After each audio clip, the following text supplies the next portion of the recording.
Good morning. Hi. How's it going? The music's not too loud, is it? Let me know if I gotta adjust the volume. Welcome in, welcome in. Hope y'all are doing good. Let's see. First was taken by Wandering. Thank you so much, Wandering, for taking my first today. Makes me very, very happy that you could be my first.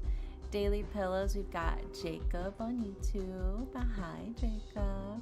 We got Wandering, Five, Ren, Barb, Jeremy, Drow, Nordy, and Bread. Welcome in. Thank you, all of you, for grabbing your daily pillows.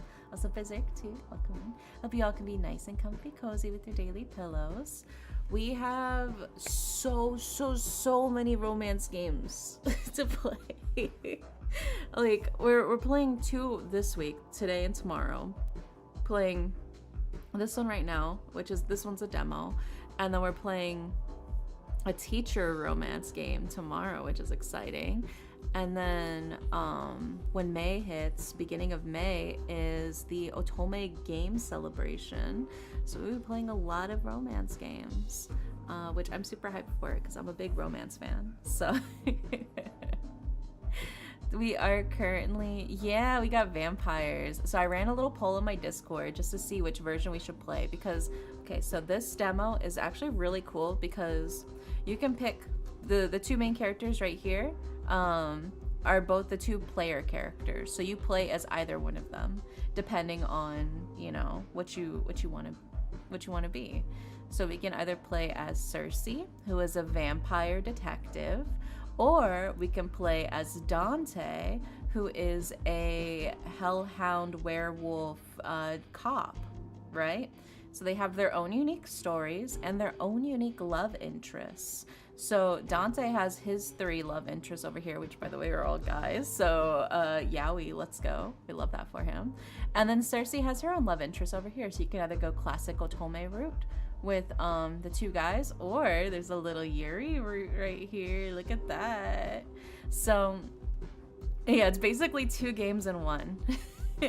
It's really exciting, honestly. I definitely want to be able to play both of their routes, so I'm excited to try out both of them. But for this, we're going to play one of them because I also want to encourage you guys to also play the demo for yourselves too. If there's other things you want to see, other routes you want to enjoy. So I ran a little poll. I was like, should we play classic Otome? Should we play Yuri? Or should we play Yaoi? And it was very close. It was almost tied between Yuri and Yaoi. But Yuri won by 1 vote. So we are going to play on the Yuri route. I know, dude. Dante's titties are immaculate. He looks so hot, dude. He's incredible. He's incredible.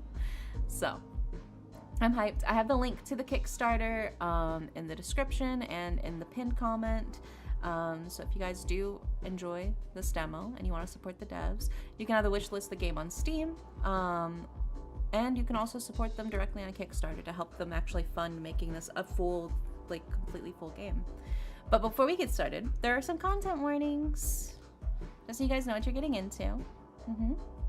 Burn the Midnight Oil contains mature themes and is intended for players 17 and older, which shouldn't be a problem because all of you are 18 plus, right? Player discretion is advised. Content warnings in the demo include, but are not limited to, horror, blood and violence, strong language, suggestive content, alcohol and drug references, substance abuse, references to past emotionally abusive relationships, and references to implied suicidal thoughts. So if any of those are triggers for you, I totally understand. It's okay. You do not need to force yourself. This is so you know what you got to do to keep yourself safe, you know? But this is all fine for me. So I'm excited to see. And now, let's start. Let's see. So you can pick between Circe and Dante. We're picking Circe. Date of birth, unknown. Type, vampire. Occupation, private investigator. Maker, scribbled out. For 2 decades, Circe stalked the streets of North Haven as a private investigator. Accompanied by her sidekick Edgar, she mostly deals with trivial jobs like catching, cheating spouses, finding missing pets, and slaying vampires. In recent years, Circe's lost her passion for detective work, but this city isn't done with her just yet. When she's approached by 2 different clients looking for the same person, she decides to take on this one last case. Let's do it, baby. Somewhere. Don't remember the month. 1966.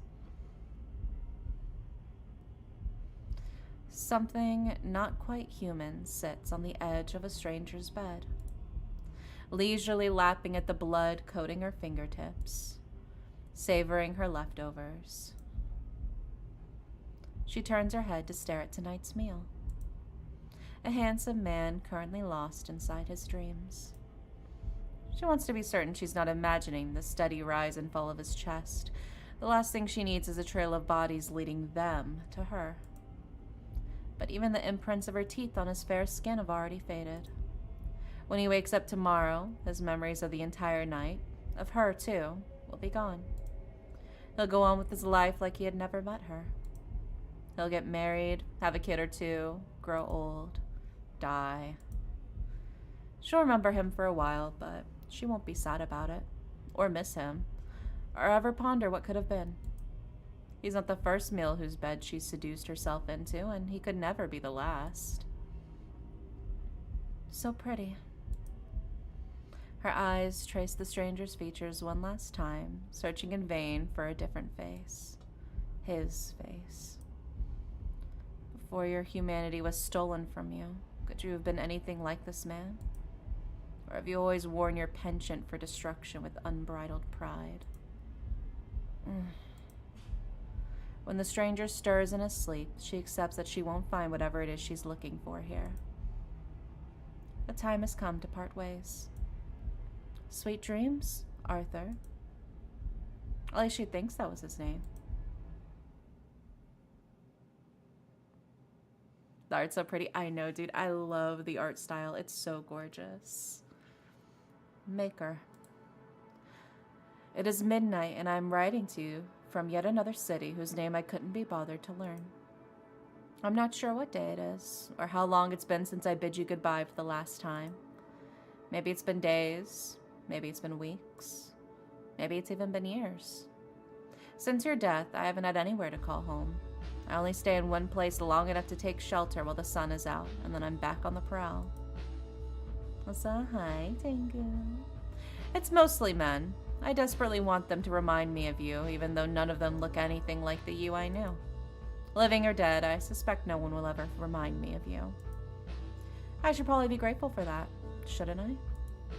Maker.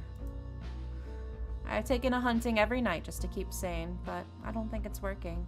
I fear I might have even lost my mind long ago without noticing. At least, I don't think I'm making things worse. At least I'm keeping myself busy, which means I have less time to think. That's a good thing. If I think too hard or too long, I'll start thinking of you. I make bad decisions when I think of you. Maker. Remember how you always used to say that creatures like us weren't made for the rules? I always disagreed, but only out of spite. We both knew you were right. I hate being told what to do. I hate it so much. I'll fuck everything up for myself just to do the opposite. I miss it now, though. If you were here, I wouldn't have these doubts. I wouldn't have to worry about right or wrong. You would make all the decisions.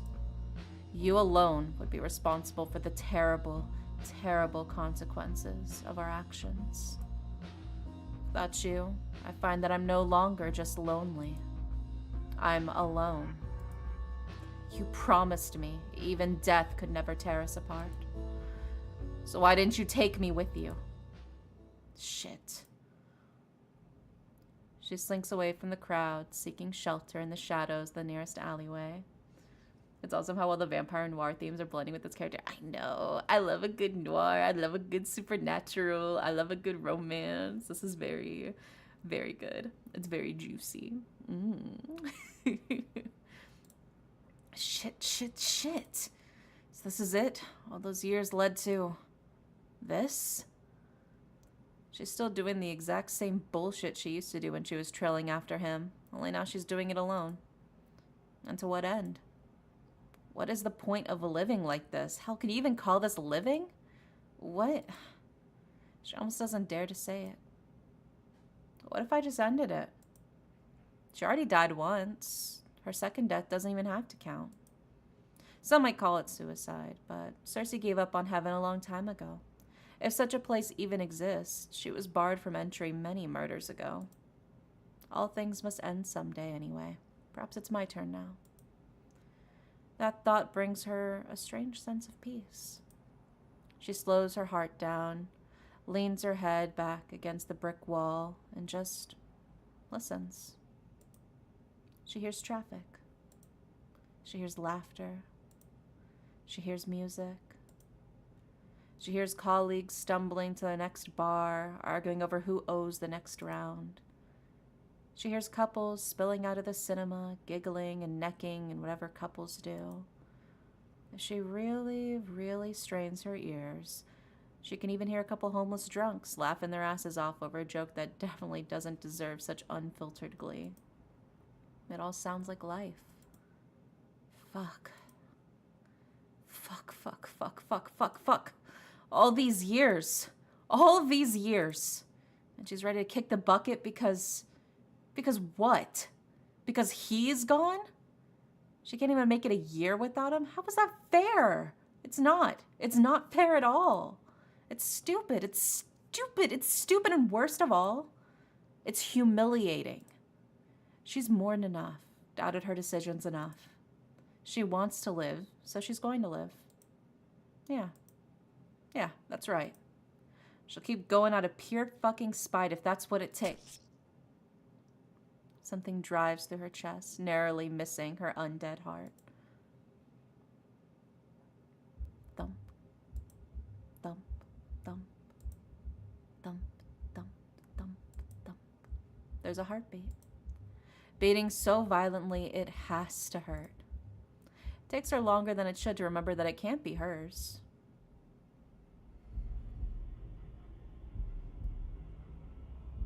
Her eyes shift from the improvised stake in her chest to the man responsible for it.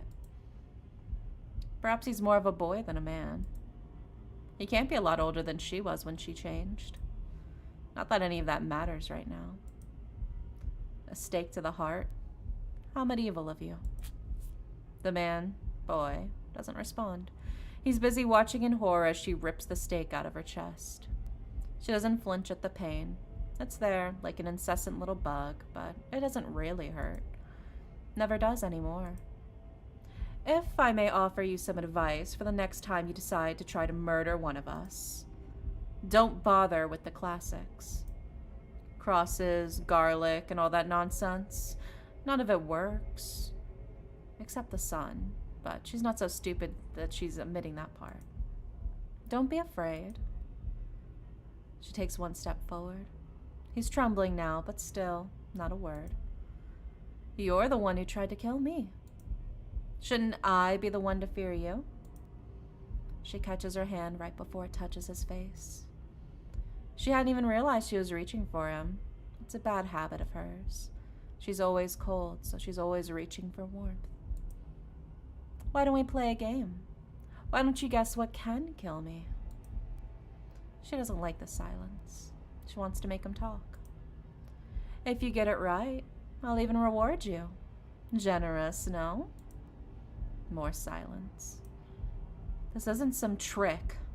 I find you vaguely entertaining, so I intend to let you keep your life either way. Still silent. She stomps her foot, frustration seeping through. You're not going to talk to me at all? He's not even meeting her eyes anymore. She follows his gaze downward. Ugh, men. Interesting choice of priorities, checking out my boobs at a time like this. What? No, that's vile. I would never do that. He speaks. Well, now I'm offended. What's wrong with my boobs? Nothing, I think. I mean, I wouldn't know because I wasn't looking at your chest area. I'm not that kind of man. Then what kind of man are you? He ignores the question. I was looking at that. He gestures wildly to the hole in her chest. Oh. Or rather, where the hole used to be, less than a minute ago. It's already healed, like it was never there. Another reason luck isn't on your side today. I just fed. What? I just fed, so I heal faster. The blank, stupid look on his face is oddly endearing. Do you know nothing of our biology? Idiot.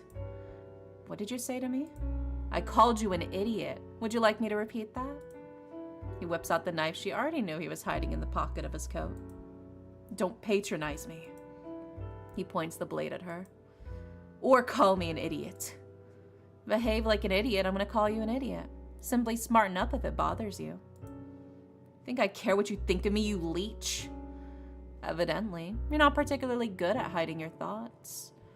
Is this the reverse? You're the vampire expert teaching the new bloods?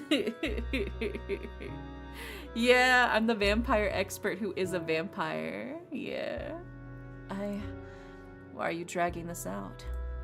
I'll never beg a vampire for my life if that's what you're waiting for, so just kill me and be done with this already. She sort of, kind of, not really, tries to stifle her laughter. It pisses him off even more. Hi, Darren. It's so funny. Sorry, it's just your accent. I only just realized it now, but it's so British. Oh my god, do I have to do a British accent for this motherfucker? Hold on, I gotta... It's gonna sound so offensive. Let me try. I can't just drop a British accent on the fly, bro. Oh my god. Welcome to North Haven, England, where quite literally everyone talks like this. That's so bad, bro. That's so bad. I know that's bad. Oh, so that's where we are. I'm sure you're a pure heart who's never heard an English accent. Untainted by the Brits, bro.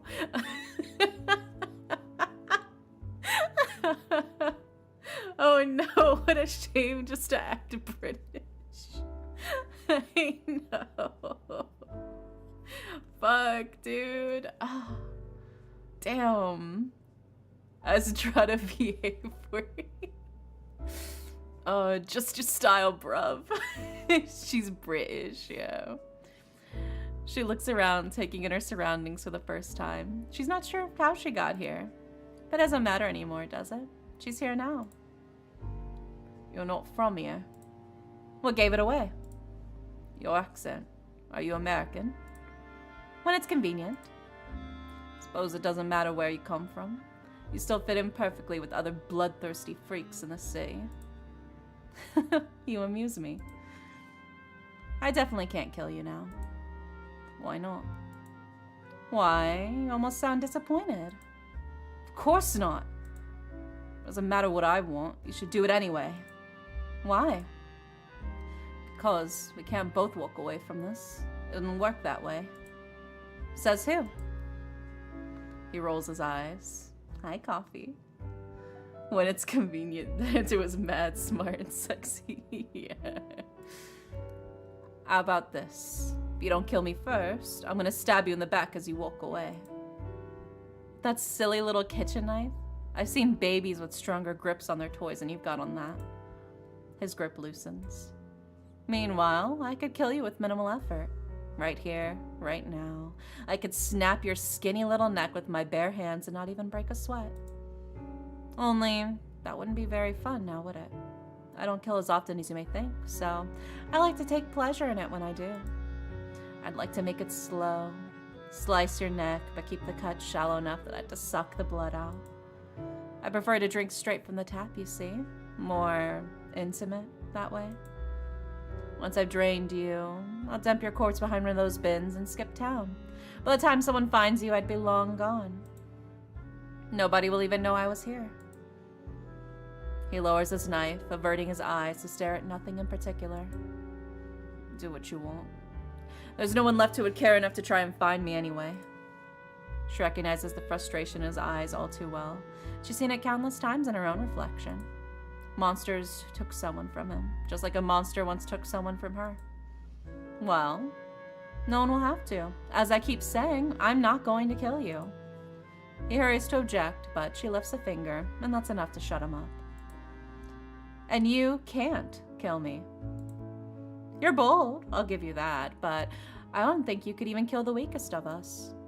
You're not strong enough, and that's not an insult or a slight against your ego, or an attempt to undermine you. It's simply a fact. You're too weak. Don't you think you're underestimating me a little too much? No, I see you exactly as you are. You're no threat to me. You're no threat to anyone.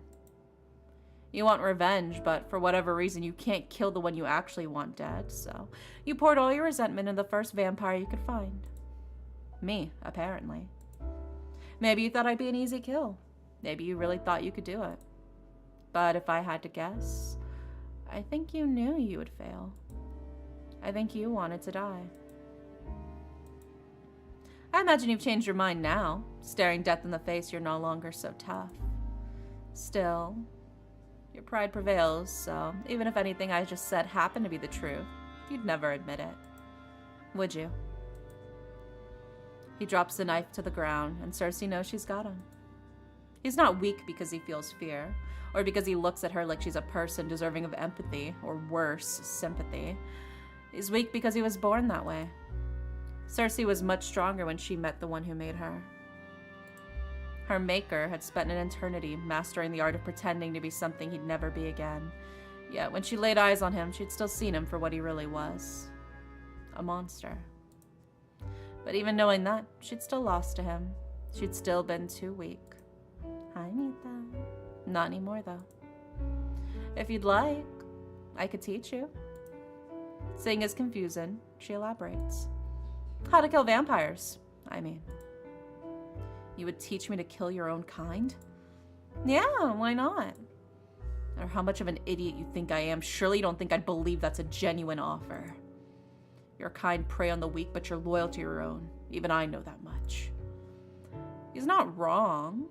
Contrary to popular belief, most vampires are social creatures. They thrive when they're put together. In theory, at least. Reality is more complicated. It's frowned upon, I know, but I don't mind offending people. As a matter of fact, it might just be my favorite pastime. So it's not just me. You're insufferable with everyone. How dare you? But yes, I am. She offers her hand with a smile far too dangerous for anyone sensible to trust. What do you say? Do we have a deal? Only an idiot would strike a deal with a devil like you. Or someone moderately desperate. A moderately desperate idiot, then. Sighing, he takes her hand, and she bites back a grin. Before I forget, what's your name?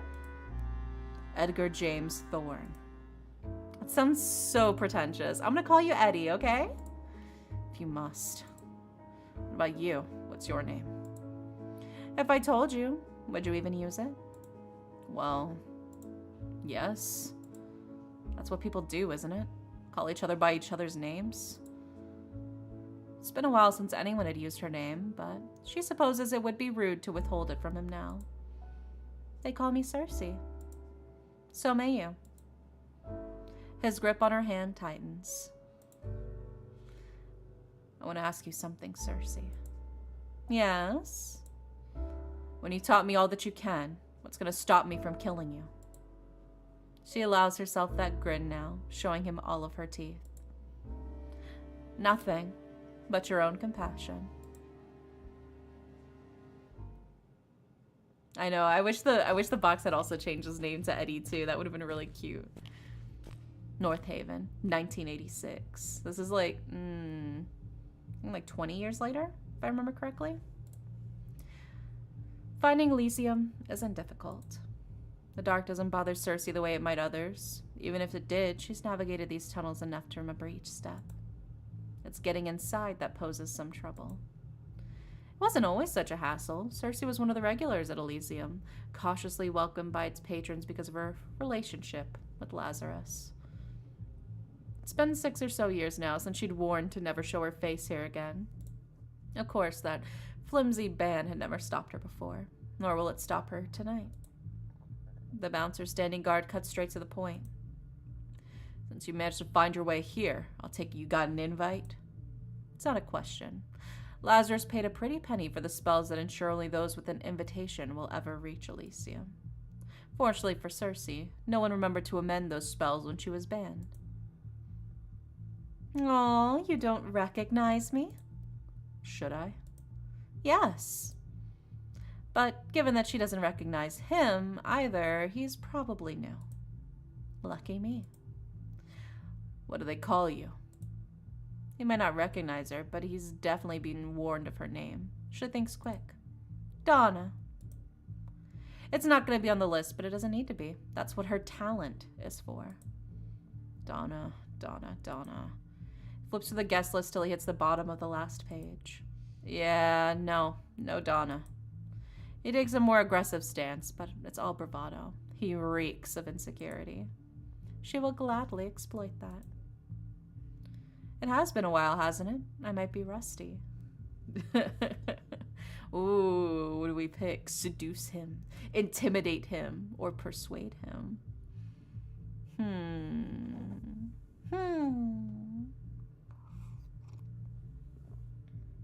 Well, if I'm not going to eat him, I don't think I need to seduce him. Let's just intimidate him. You'll deny me some entry over some stupid fucking list? How dare you? If you know what's good for you, you will let me in. Her voice doesn't come out right. It's a touch too soft. She already knows it's not going to work before the words are even out of her mouth. If your name isn't on the list, you can't get in. That's the rules, Donna. Or whatever they actually call you. Let's try again. You're new, right? She doesn't let him answer. I assume so. Otherwise, there's no way you wouldn't remember this face. She gets in closer and closer and closer. As much up in his face as their height difference will allow. When you see this face, you should let me in. The bouncer staggers back a step, his confidence rapidly depleting. Her words haven't actually frightened him. Not really. It's just how compulsion works. Also, we got a little dictionary words. 'Cause, you know, it's good for you. You will let me in. The bouncer staggers back a step, his confidence rapidly depleting. Her words haven't actually frightened him. Not really. It's just how compulsion works. Also, we got a little dictionary words. 'Cause, you know, it's good for you. You will let me in. Wow. A vampiric ability that allows one to induce others to follow their will. Depending on the vampire's strength and the strength or weakness of the target's willpower, the vampire could theoretically convince the target to act or think in any way they want. The effect is temporary, but consistent long-term exposure to compulsion may cause permanent personality or behavioral changes. Ooh, look at that. Oh my god, Pubby he got a lot to say today. Or don't. You're more than welcome to wait and see what Nisha will do when she learns you turned away one of Elysium's VIPs.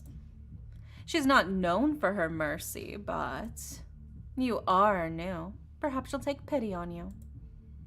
Her words are followed by a lazy, half-assed shrug. Perhaps. Compulsion isn't mind control. Circe can't force people to entirely transgress their own nature. It simply sways people in certain directions. Different methods, seduction, persuasion, intimidation, work on different people. The weaker their will, the farther she can push them. With enough practice and the right target, you can convince someone to do almost anything. Oh, you know what? We do have issues with the guest list all the time. Missing names, those sorts of things. They definitely do not. Nisha would never allow it. Must have forgotten to write your name down. Please, go ahead, miss. Miss? I mean, ma'am. My lady? Mistress? We'll work on it, yes? She casually pats him on the shoulder on the way in. Elysium. The only sanctuary in the city for creatures of the night. Since the 70s, Elysium's been an Epicurean haven for vamps to gather and feast without repercussions. Donors. That's what they call the humans selling their blood here. Some of them are natural masochists, taking pleasure in being fed on. Others are only here to make some good money. Most are here for both, and a select few loonies come here with dreams of one day becoming a vampire themselves. But to my knowledge, few, if any, have had the honor of experiencing the change. It's nearly been a year since Circe last set foot in Elysium. One quick look around promptly reminds her why she's been avoiding this hellhole. Nothing's changed. Everything's exactly the same. Circe inhales, her stale lungs breathing in the irresistible saccharine scent of blood. The familiarity should be comforting to her. In a city that's rapidly changing, more so now than ever, Elysium's been one of her few constants. It gets so damn boring. Among the 40 to 50-something vamps who permanently reside here in North Haven, Circe can count on one hand which ones aren't regulars at Elysium. They're a tight-knit group who come here night after night to dance, drink, and smooch. As for what brings Circe here herself tonight, the same reason she always comes to Elysium. She's looking for someone. Let's see. She double-checks the picture the client provided. It's an old photograph. A blonde guy, cute enough if you're his age group, with baby blue eyes and a smile that's up to no good. Basically, I'm looking for a less alive version of this guy. Cool. She scans the dance floor for a mop of blonde curls, but there's no one. Either her inteller's off and he's not here yet, or, like most of us, he's taken on a different look in his new life. It's annoying they don't have a more recent picture, but this is what the client offered, and Edgar couldn't find anything more recent. For now, she should find someone who might have a better idea of where she can find him. Question is, should I find Nisha or Lazarus for that? Well, Lazarus fucking banned us, so... Lazarus may have founded Elysium, but it's his right hand who runs this place. As a human, Nisha hadn't been a popular choice for the job. She fought hard to earn the patron's respect. Now everyone, human or vampire, in Elysium, turns to Nisha when they've got a problem. And anyone who messes with Elysium's equilibrium will also have to answer to her wrath. I'll have to talk to her if I want to get anything done. Ignoring the urge to make the objectively worst decision, Circe goes looking for Nisha. It doesn't take long to find her. She's at her favorite spot, leaned back against the bar, a cig hanging haphazardly from her red lips. The way her eyes curve in amusement when she spots Circe says more than words ever could. Is that who I think it is? Welcome back from the dead, babe. Oh, wouldn't call Nisha a friend, but we do get along. It helps that Nisha's a businesswoman. Though her loyalties will always be to Lazarus and Elysium, Nisha appreciates making a little extra on the side when she can. Only instead of selling her own blood, she sells information. That makes her more valuable to Circe than any donor ever could be. Missed me? I guess. It does get pretty dead around here without you. No pun intended. She puts out her cig on the bar counter. Where have you been this past... Shit, has it been a year already? Oh, tell the truth, refuse to answer, or avoid the question. If she literally trades in information, she probably already knows why I'm here. Ignoring how Nisha's obviously been keeping tabs on her. After all, it's her job to track potential patrons and threats. Circe elects to play nonchalant. Been lazy lately. Asked Eddie to accept fewer cases for a while. That's a shame. Thought you were the one of the lucky few to actually enjoy your job. So did I. I take it you still enjoy yours? Most nights. Anyway, who said you're only allowed to break the ban when you got shit to do? Could have just showed up here for fun. A couple years ago, Circe might have agreed with her. But no. Messing with Lazarus and his ridiculous band just isn't as fun as it used to be. Maybe because I've been doing it for 6 years straight. Honestly, the bigger surprise is I didn't get bored of it sooner. Should you really be encouraging me to break the rules? Probably not, but who's gonna tell? Nisha tips her head towards the bar. How about a drink before you share what brings you here? My treat. I'm good. You're turning down a free drink? I'm not thirsty. Nisha smiles like she doesn't believe her, and she would be right to not to. The thirst is never fully satisfied. Fortunately, Nisha's a lot more respectful of boundaries than Circe has ever been, so she knows not to push it. You don't mind if I make myself one, do you? Be my guest. Nisha slips behind the counter, playfully hip-checking the bartender on service to make more space for her. The bartender shakes their head at her with a smile. Nisha, trying to steal my job again? Work harder and I won't be able to. Who's this? Oh, right. Jude. Meet Circe. Circe, this is... Actually, I don't think I care. But you just asked. You know what? Never mind. Jude looks more amused than offended. So you're the one they call Circe. Weren't you banned for forever? No one actually cares about that. Except maybe Lazarus, depending on his mood.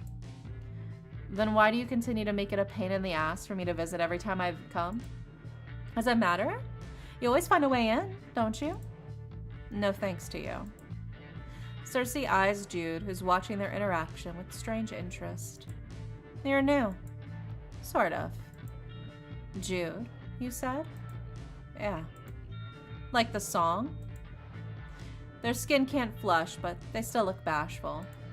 Like the song. Circe's attention returns to Nisha. Why are there so many new faces? First the bouncer, and now this one. Jude isn't new. They've worked here for quite a while now. Used to be a donor, actually. Circe doesn't bother hiding her surprise. Lazarus actually changed one of them? No, not Lazarus. Not directly, anyway. Another vampire passed through town, lost control of his hunger. Drank too much. You know how it goes. So hi, Jeannie. Lazarus made him change me. Nisha's frowning. But then she notices Circe watching her and fakes a smile. He saved their life. He did. He really did. More like he ruined it. You wouldn't even been in that situation in the first place if Lazarus hadn't hired you. What happened to the one who made you? Nisha answers for them again. Oh, he's dead. Like, dead. Good riddance. I suppose congratulations are in order, Jude. You survived your fangling year. It was an interesting experience. Your first year after the change is never easy. But under the right guidance, it's manageable. Jude may not have had their maker by their side, but the Elysium vamps still look out for each other, as long as it's convenient. It's nice to meet you at last. Lazarus talks about you so much, I always felt like I already knew you. Oh yeah? What's he been saying? Nothing nice. The other night he went on a rant for you for hours, said that in almost 200 years of unlife you're the worst bad he's ever met. Lazarus needs to practice his insults if that's the best he's got. I'm disappointed. Oh, he said far worse, just didn't think it was polite to repeat. That's just how he expresses his affection. He's a sentimental soul. I think that's enough shit stirring for one night, Jude. Back to work. Yes, ma'am. Jude spares Circe one last glance and a brief smile. And then it's only her and Nisha again. Nice kid. They're older than you in mortal years. Like I said, nice kid. Nisha's eyes never leave the drink she's mixing, but Circe still feels watched.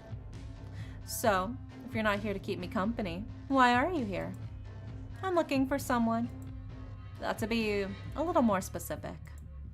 Circe holds up the target's photo for Nisha to see. He is a fangling.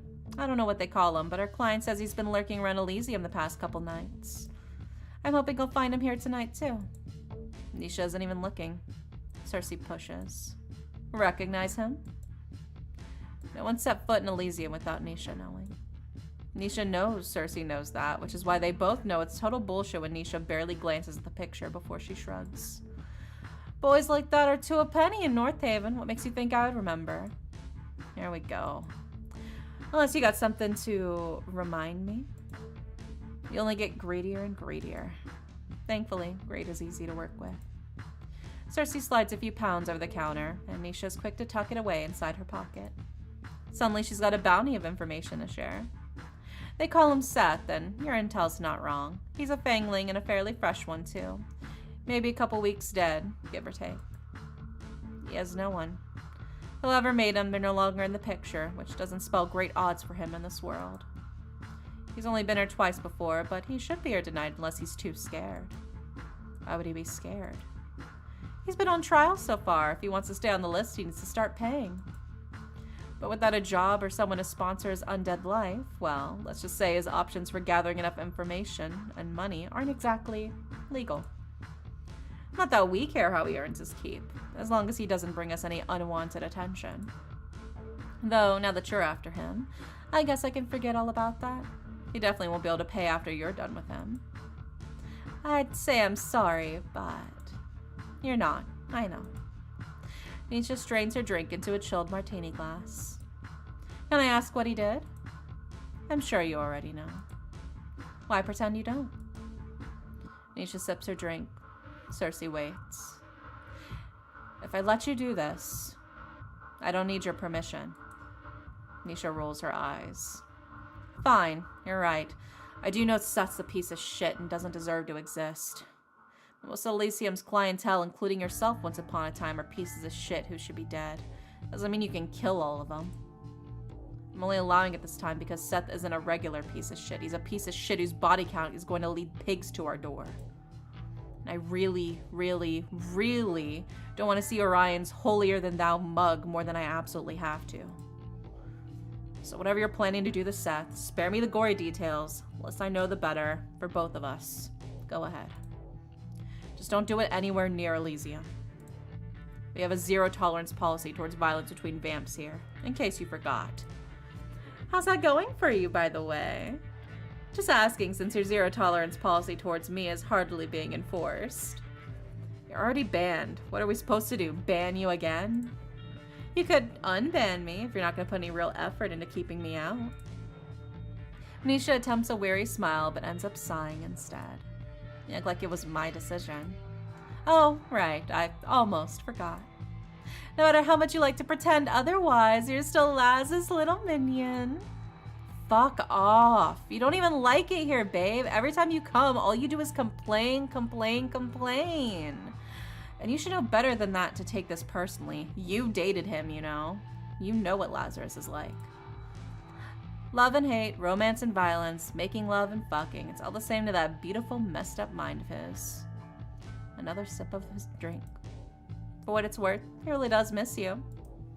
Meanwhile, I couldn't be happier to get rid of him. Nisha sighs, more amused than annoyed this time. Is it because your kind has too much time on your hands that you waste so much of it? I guess you just find out on your own, assuming things go the way you want them to. Nisha drops the grin. She wants to be one of them. She's never dared to say it out loud, at least not to Circe, but it's obvious to anyone who pays enough attention. Now, personally, I would never wish the change upon anyone, not even my worst enemy. But every now and then, I'll meet someone who thrives in the night, someone who might as well have been born to be one of us. Nisha's exactly like that. But Circe will never change her. And unless Lazarus permits it, neither will any of the other vampires that hang around Elysium.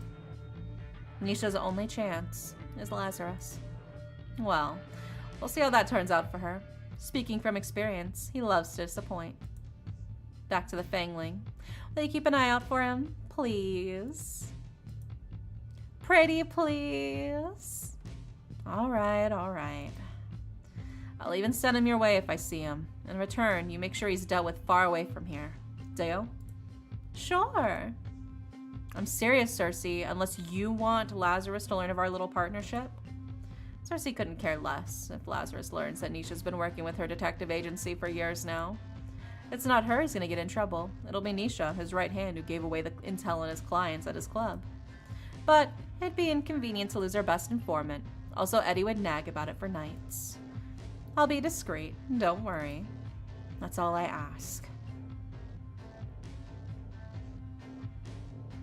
Not much time passes before one of Elysium's goons notifies Circe of the Fangling's arrival. Looks like Nisha's fulfilled her end of the bargain. Now it's Circe's turn. Moments later, Circe finds Seth loitering near the stage. She was right to assume he's changed since the photograph. He's at least a few years older, though still young enough to have just graduated university. He shaved off the baby fat and grown a mediocre mustache, but the cheeky smile he shoots her way is identical to the one in the picture.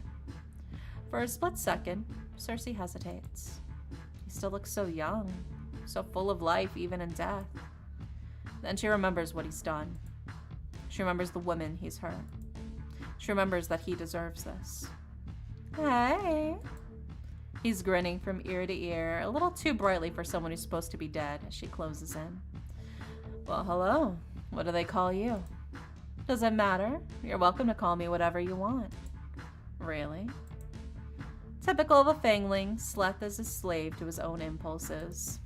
Perhaps he's merely deferring to her as an older vampire, or he simply can't help his excitement at a woman showing interest in him first. Either way, she smiles, deciding that there's no point in wasting time. Seduction has always come the easiest for her. You should come somewhere with me. Somewhere more private. Seth lunges at the opportunity without reservation. Sure, when? Can I go anytime? Now? Where to? She hides her disgust behind a well-timed giggle. Come with me. She slips a hand into his and guides the overly eager vamp through the crowd. The bouncer who almost didn't let her in earlier still stands guard at the entrance. He doesn't say anything when he sees them, simply watches as they disappear down the dark tunnel. When they get out the tunnel, Circe leads Seth through the streets with confidence, knowing exactly where to bring him. It's where I met Eddie for the first time, 20 years ago. I spared his life that night, but I've ended many lives there since to make up for it. Seth doesn't shut up once. Never been with a vamp before. Is the sex better with humans? Shouldn't we get some blood first? He enjoys the sound of his own voice too much. Not even once does he question her silence. Circe stops at the end of the dingy alley, far away from Elysium, to match her end of the deal. Seth looks around with a frown. You want to do this here? When a nice girl like you prefer a hotel? Not a girl. Seth's jaw drops stupidly. You mean? I was referring to my age. Oh, yeah, of course not. I'm sure you're experienced. Anyway, I'd invite you back to mine, but I don't have a place yet. Just rolled in North Haven the other night. Still getting my shit sorted out. She ignores him, letting him laugh nervously to himself while she looks around, checking that there's no junkies or creeps hiding around the corner. Seems it's just the two of us here. And he's back to being excited. Oh, you dirty girl. You got a kink for outside, yeah? Ew. Picked a great spot then. No way will anyone find us here. As long as we're on the same page. She lunges for him, grabbing him by the throat and shoving him up against the wall. Gah! He doesn't need air to survive, but he's forgotten that in his panic. He gasped desperately, clawing at the hand wrapped tight around his neck. Circe stares into his eyes the entire time. She doesn't want to miss the moment the fight leaves him, the moment he realizes he doesn't stand a chance. She's older. She's stronger. She's going to kill him. She's going to fucking kill him. Please. She only notices he's crying when a stray tear hits her skin. Typical. When threats don't work, they always resort to begging. Please don't. Please, I don't know what I've done to piss you off, but... She can feel the joy seeping out of her as Seth's cries grow louder. She forgot how annoying it can be to kill fanglings. They're too sensitive. Whether it's pain or pleasure, they feel everything too strongly. That's why they don't last long without an older vampire to guide them in their first year. Leave them to their own antics and they'll fuck like rabbits and die like cattle. Why are you doing this to me? Quit wailing and I'll get to that part. It's a little hard not to wail when you're about to kill me, but sure, I'll be bloody quiet. She lifts her chin, daring him to speak another word. I'm waiting. Perfect. Listen, I think we both can agree you've been stupid. The least you could have done is be more careful with where you take your meals. Not eaten as many sheep from the same pen, then maybe no one would have noticed. But no, on top of that, you were childish enough to play with your food and then leave evidence behind. She sees the exact moment her words start to seep into his dumb little brain. The games you like weren't very fun with your playmates, weren't they? Of course, you liked that they didn't like it, didn't you? That's what this is about. They were fucking into it. And you talk like I've been touching them. I haven't. I never said that. I'm not sick. My mom taught me better. I see. So she warned you not to stick your dick where it's unwanted, but she forgot to not to tell you to not eat people? Don't bother denying it. You torture them, Seth. You snack on their flesh while they're still breathing. So what if I like to steal a bite? Their blood is good enough to drink, but their flesh is too dirty for us? Every vampire's tried meat once. Yes, even you. I bloody know you have. And like I already told you, they fucking enjoyed it. Her fingers twitch, her grip on his throat threatening to tighten. Did they tell you that before or after you drained and defiled them? I'd ask them personally, but last I checked, the dead don't talk. Well, with the exception of us. Why does that even matter? Aren't we the same? Aren't we? Then you should know it isn't fair to judge me. We're fucking vampires, apex predators, the top of the food chain. Who cares what happens to the cattle? God, can you get even more cliche? See, that's the problem with vampires like yourself. You have no regard for consequences. You think that just because you can, you should. Well, let me clue you in on a little secret.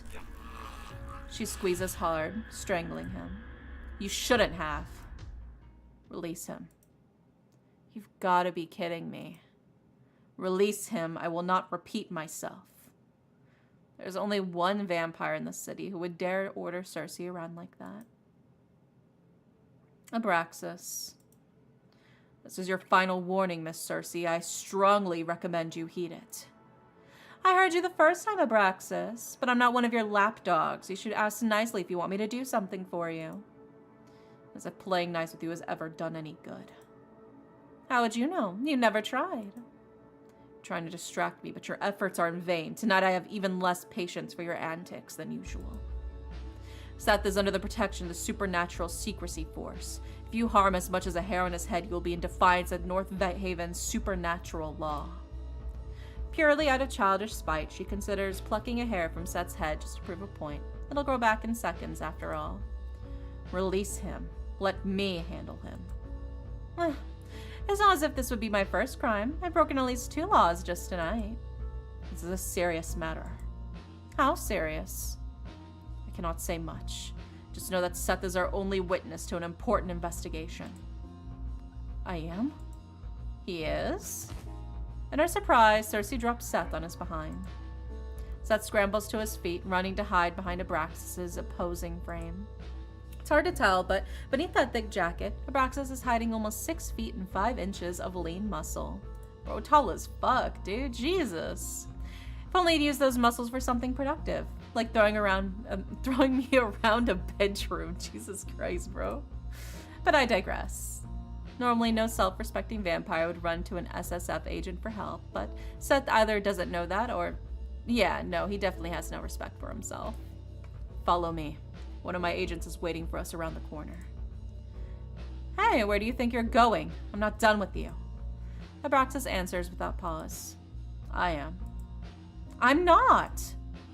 Fail to see how that's my problem. Abraxas couldn't look any more bored if he tried. It's infuriating how he always carries himself with perfect poise, even as his shoulders hang heavy with guilt he thinks no one can see. Thank you for not putting up too much of a fight this time, Miss Circe. I appreciate it when you are willing to collaborate. Unlike the rest of his good-for-nothing squad, Abraxas has never, not even once, flinched in the face of her wrath. But there's always a time for firsts. Collaborate? You want me to show you how I collaborate?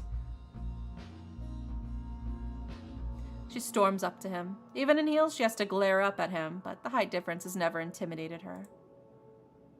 This is unnecessary. I can hear you perfectly fine where you stood. She's so fucking tall, bro. Jesus, I need stilts for this motherfucker. Go fuck yourself. Not even a flinch. Very mature. You're more than welcome to waste my time any other night, Miss Circe. Just not this one. He tries to sidestep her, but she follows, blocking his path. Don't pretend you're above this. You love arguing with me. That's why you're always in my business, messing with my work. His brows furrow. It's the only hint that her words have affected him in any way. I'm not in your business. You're in mine. Right, sure. That's why I stalked you here. Oh wait, that wasn't me. That was you. Please, I did not stalk you. Then how'd you find us? Coincidence. Coincidence? Seriously? That's the best you could think of? This isn't the first time you brought prey to this alley. I was in the area looking for Seth and figured it might be worth a look. So, yes, it's nothing more than a coincidence that I found you. He moves to pass her again, but she moves, again, to block him. Do you even know who you're protecting here? Do you know what this bastard does to his victims? He doesn't just drain them, he tortures them. He deserves worse than death. You're one to talk, you just tried to kill me. Seth pushes out his chest, mimicking Abraxas' stance the best he can. You saw what she did. You saw everything, right, Captain? Quiet. But Seth only gets louder. You did. You saw how this she-devil threatened me? That's attempted murder. What are you waiting for? Do your job and arrest her. Circe doesn't rise to her own defense. There's no need because she sees Abraxas' response coming from a mile off. On what grounds? What? I just told you she tried to murder me. That isn't something the SSF is concerned with. We cannot get involved every time there's a minor squabble between two supernaturals. But... shut it. They trade a peeved glance at the unintentional coordination.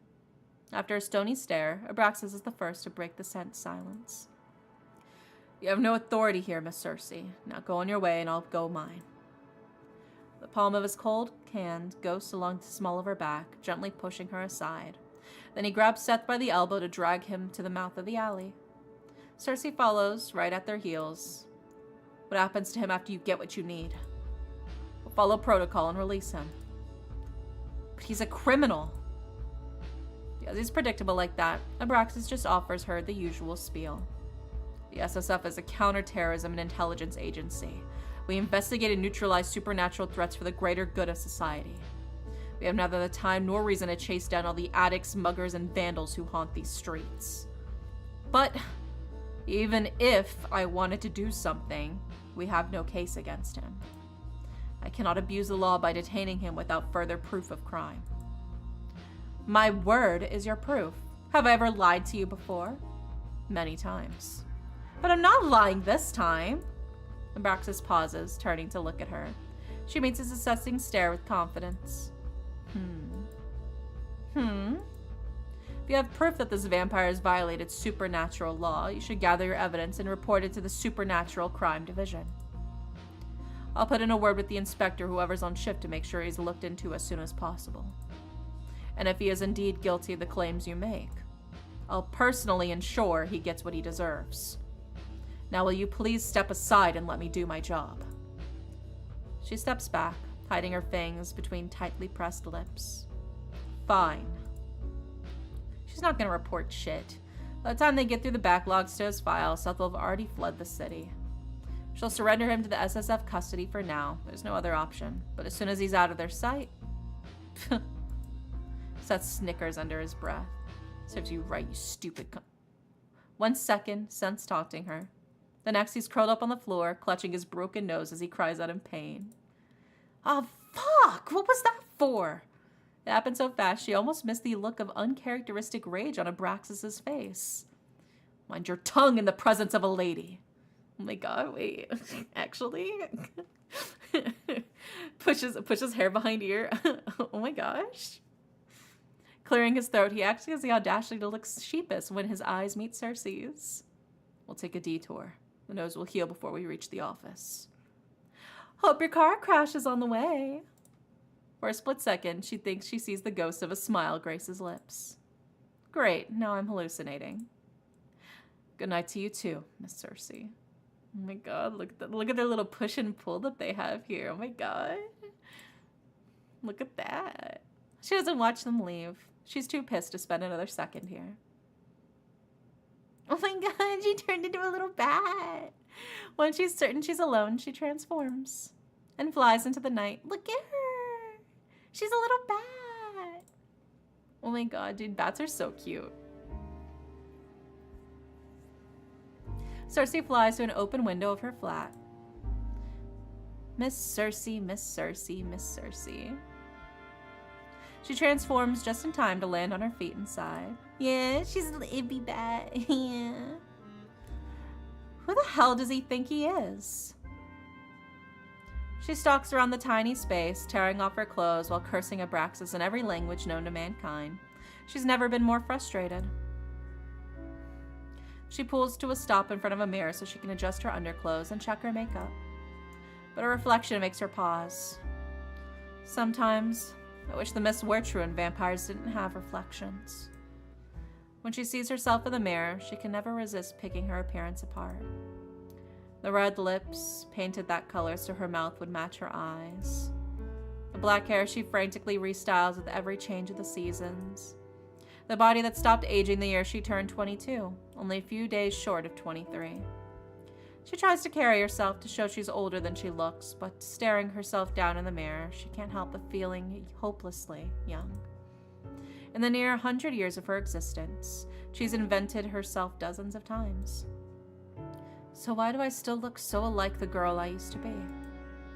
I wish I could forget her, but every time I see myself, there she is. At least she's beautiful. A small mercy. I'm too old to mope around like this. Circe picks her clothes back up, slipping them back on. It's embarrassing, really, letting Abraxas shake her confidence like this. Oh my god, Kibby! She smirks. Back again, I see. She quiets her steps, sneaking around as she searches for the little intruder.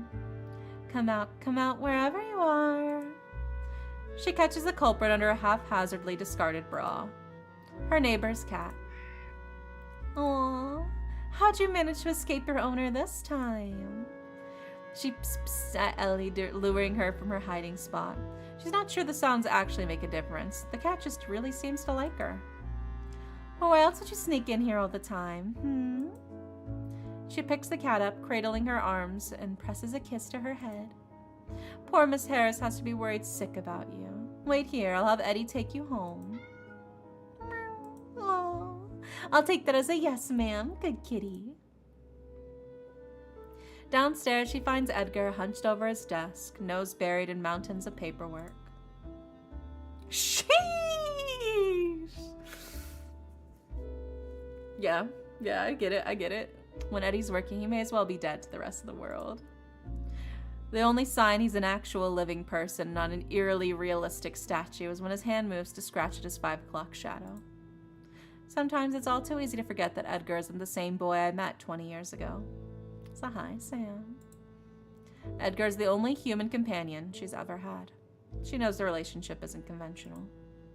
Vampires don't keep the company of humans they aren't feeding on or sleeping with or planning to change. But Edgar isn't a blood bag or a quick fuck or a toy to her. He's a friend.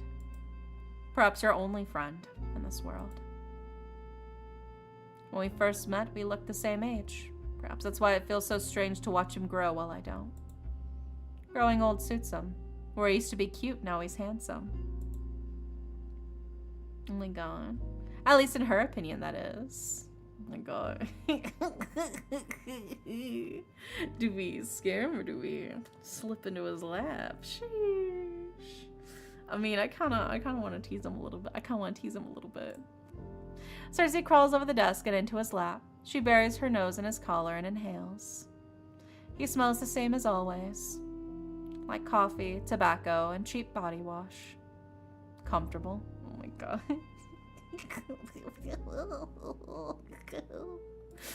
She's done this enough times that it barely phases him anymore, which is disappointing. Oh well, just means she has to try a little harder to fluster him. Very comfortable. Glad one of us is. Bored, she slips out of his lap and sits on the edge of the desk instead. You'll never guess what happened again tonight.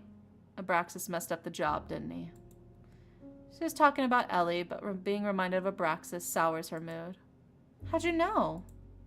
Heard you cursing up a storm upstairs. Oh, right. Thin floors. Edgar doesn't ask for details, well aware Circe will supply them regardless. It never takes much for her to go off on another one of her rants about Abraxas and the supernatural secrecy force. They've been a thorn in their operation since the very start. Separate from the Supernatural Crime Division, the Supernatural Secrecy Force are an intelligence agency specialized in so-called counterterrorism. Bluntly speaking, they've been ordered to do whatever it takes to ensure that the existence of the supernatural remains secret from the larger world. They spy and manipulate the narrative behind the scenes, only stepping forward when an incident grows big enough that it threatens exposure. On occasion, they will even directly eliminate assumed threats. The SSF higher-ups are all mortals, but they send supernaturals like Abraxas to do the dirty fieldwork for them. Many would insist that the SSF are a necessary evil, but everyone still thinks supernaturals who join up are sellouts. Innocence or guilt matters little to the SSF. Their job is, quite literally, to brush things under the rug, usually at the expense of non-humans. Cities that have experienced a rise of vampires don't let the SSF anywhere near it if they can help. Oh, we gotta check the dictionary for that one. Historical events in which a single or several vampire clans have set up a stronghold in a region. Ah, aside from wizards, these strongholds tend to shun the presence of other non-humans. In the past, Paris has been Europe's largest vampire stronghold. On the other hand, the British vampire population, once prosperous, has been on the decline for generations. Wow. But in places like North Haven, it's hard to get all the different non-humans to agree or anything other than not wanting humans to discover us. I'm not surprised they intervened again, but I am surprised they haven't shut Thorn investigations down yet, given our egregious list of violations. I don't like Abraxas any more than you do, but I gotta give it to him. His patience with you has been impressive. Careful! That almost sounded like a compliment. But Edgar's not wrong. Circe should be a major liability in the SSF's books. She's bent or outright broken those rules plenty of times, yet Abraxas never reports half the stuff she gets up to. Because of that, he now seems to believe she owes him some kind of favor. As if I'd ever ask for his help. You know what? Maybe he fancies you. My colossal ego is inclined to agree, but I don't think that's it. Besides, he's married. But his wife passed away ages ago. And yet, even after all this time, he still hasn't taken off his wedding ring.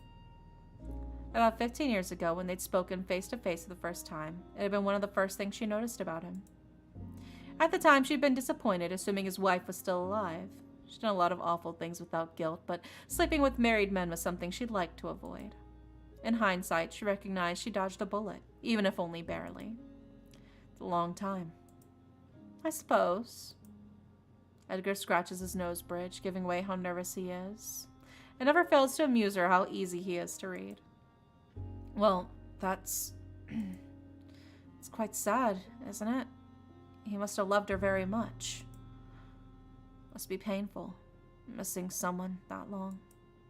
I guess. Circe knows far too well what it's like to mourn someone you'll never hold again. It doesn't have to mean that you love them. But Edgar wouldn't be thinking about her experience in this moment. He must be thinking about his sister. On to more fun matters. Remember what day it is? With everything going on tonight, she'd nearly forgotten herself, so she can't say she blames him when Edgar pulls a face that he definitely doesn't remember. Of course I remember. It's February 19th? 21st? First of all, it's March. Is it really? I can never tell when it's raining all year round anyway. Oh, fine, I'll tell you. It's our anniversary. Or what? It's been 20 years since the first night we met. Oh. Is that something to celebrate? Is that hi, Aster? Welcome in. Yeah. I don't know about you, but I'm surprised we even made it this long. Now that we can agree on. Wasn't one of us supposed to kill the other by now? He says it lightly, but he's half serious. One of them should be dead. Edgar lights a cig, barely hiding a grin when he shoves it between his lips. Circe smiles back at him.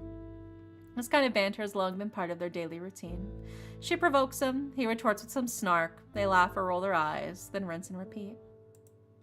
It's been a while to get here, of course. When they first met, Edgar was so angry with the world that he took everything as an insult.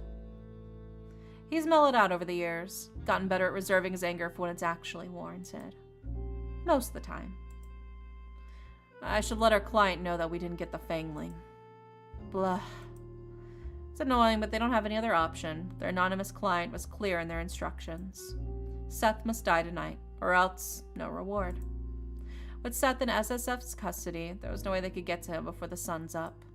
Ugh. I just realized. We'll have to return the deposit, won't we? It's the right thing to do. Can we afford to do that? Per your request, we've taken fewer jobs as of late, so we're stretched even thinner than usual. If we want to feel more secure about keeping the lights on, you could take a few more cases. Or spend less on clothes. Why would I do either of those things when you're always working so hard to make sure we're a month ahead on rent? I've only got so much hair, Circe. And I've only got so many dresses. Edgar heaves a sigh. Thought you might say that. I'll just take it out my own pay then. She nods, pleased with his quick thinking. Anyway, that all can wait till tomorrow. Let's go to the Golden Cat and celebrate our 20th. You don't need to use our anniversary as an excuse. We go there every night. But tonight will be special. Drinks on me. Well, technically, it's our rapidly depleting business funds that we'll be paying, but the sentiment still stands. You sure know how to spoil a bat. So that's a yes? Yes, yes. All right, let me just fetch my coat. Why do I feel like I'm forgetting something important? They share a knowing look. I only know one person who knocks like that. You take it. But I always answer the door. Only because you're so good at it.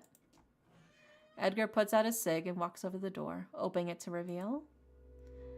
Edgar, Circe, oh thank goodness you're still here. Miss Harris, their next-door neighbor, rushes inside. She's a kind old woman who thankfully never complains about the suspicious people going in and out of Thorn investigations at all hours. Helps that her eyesight isn't what it used to be. Same goes for her hearing, actually. Oh, I'm so sorry to bother you. I know how busy you are doing your detective work, saving the day and all that, but I can't find my baby anywhere. Her baby being her cat, Ellie. I feel awful bringing this to you at this hour, but you mind having a look for her? I couldn't sleep knowing she's somewhere out there cold and alone and lost. Shivering to death. Oh, my poor baby.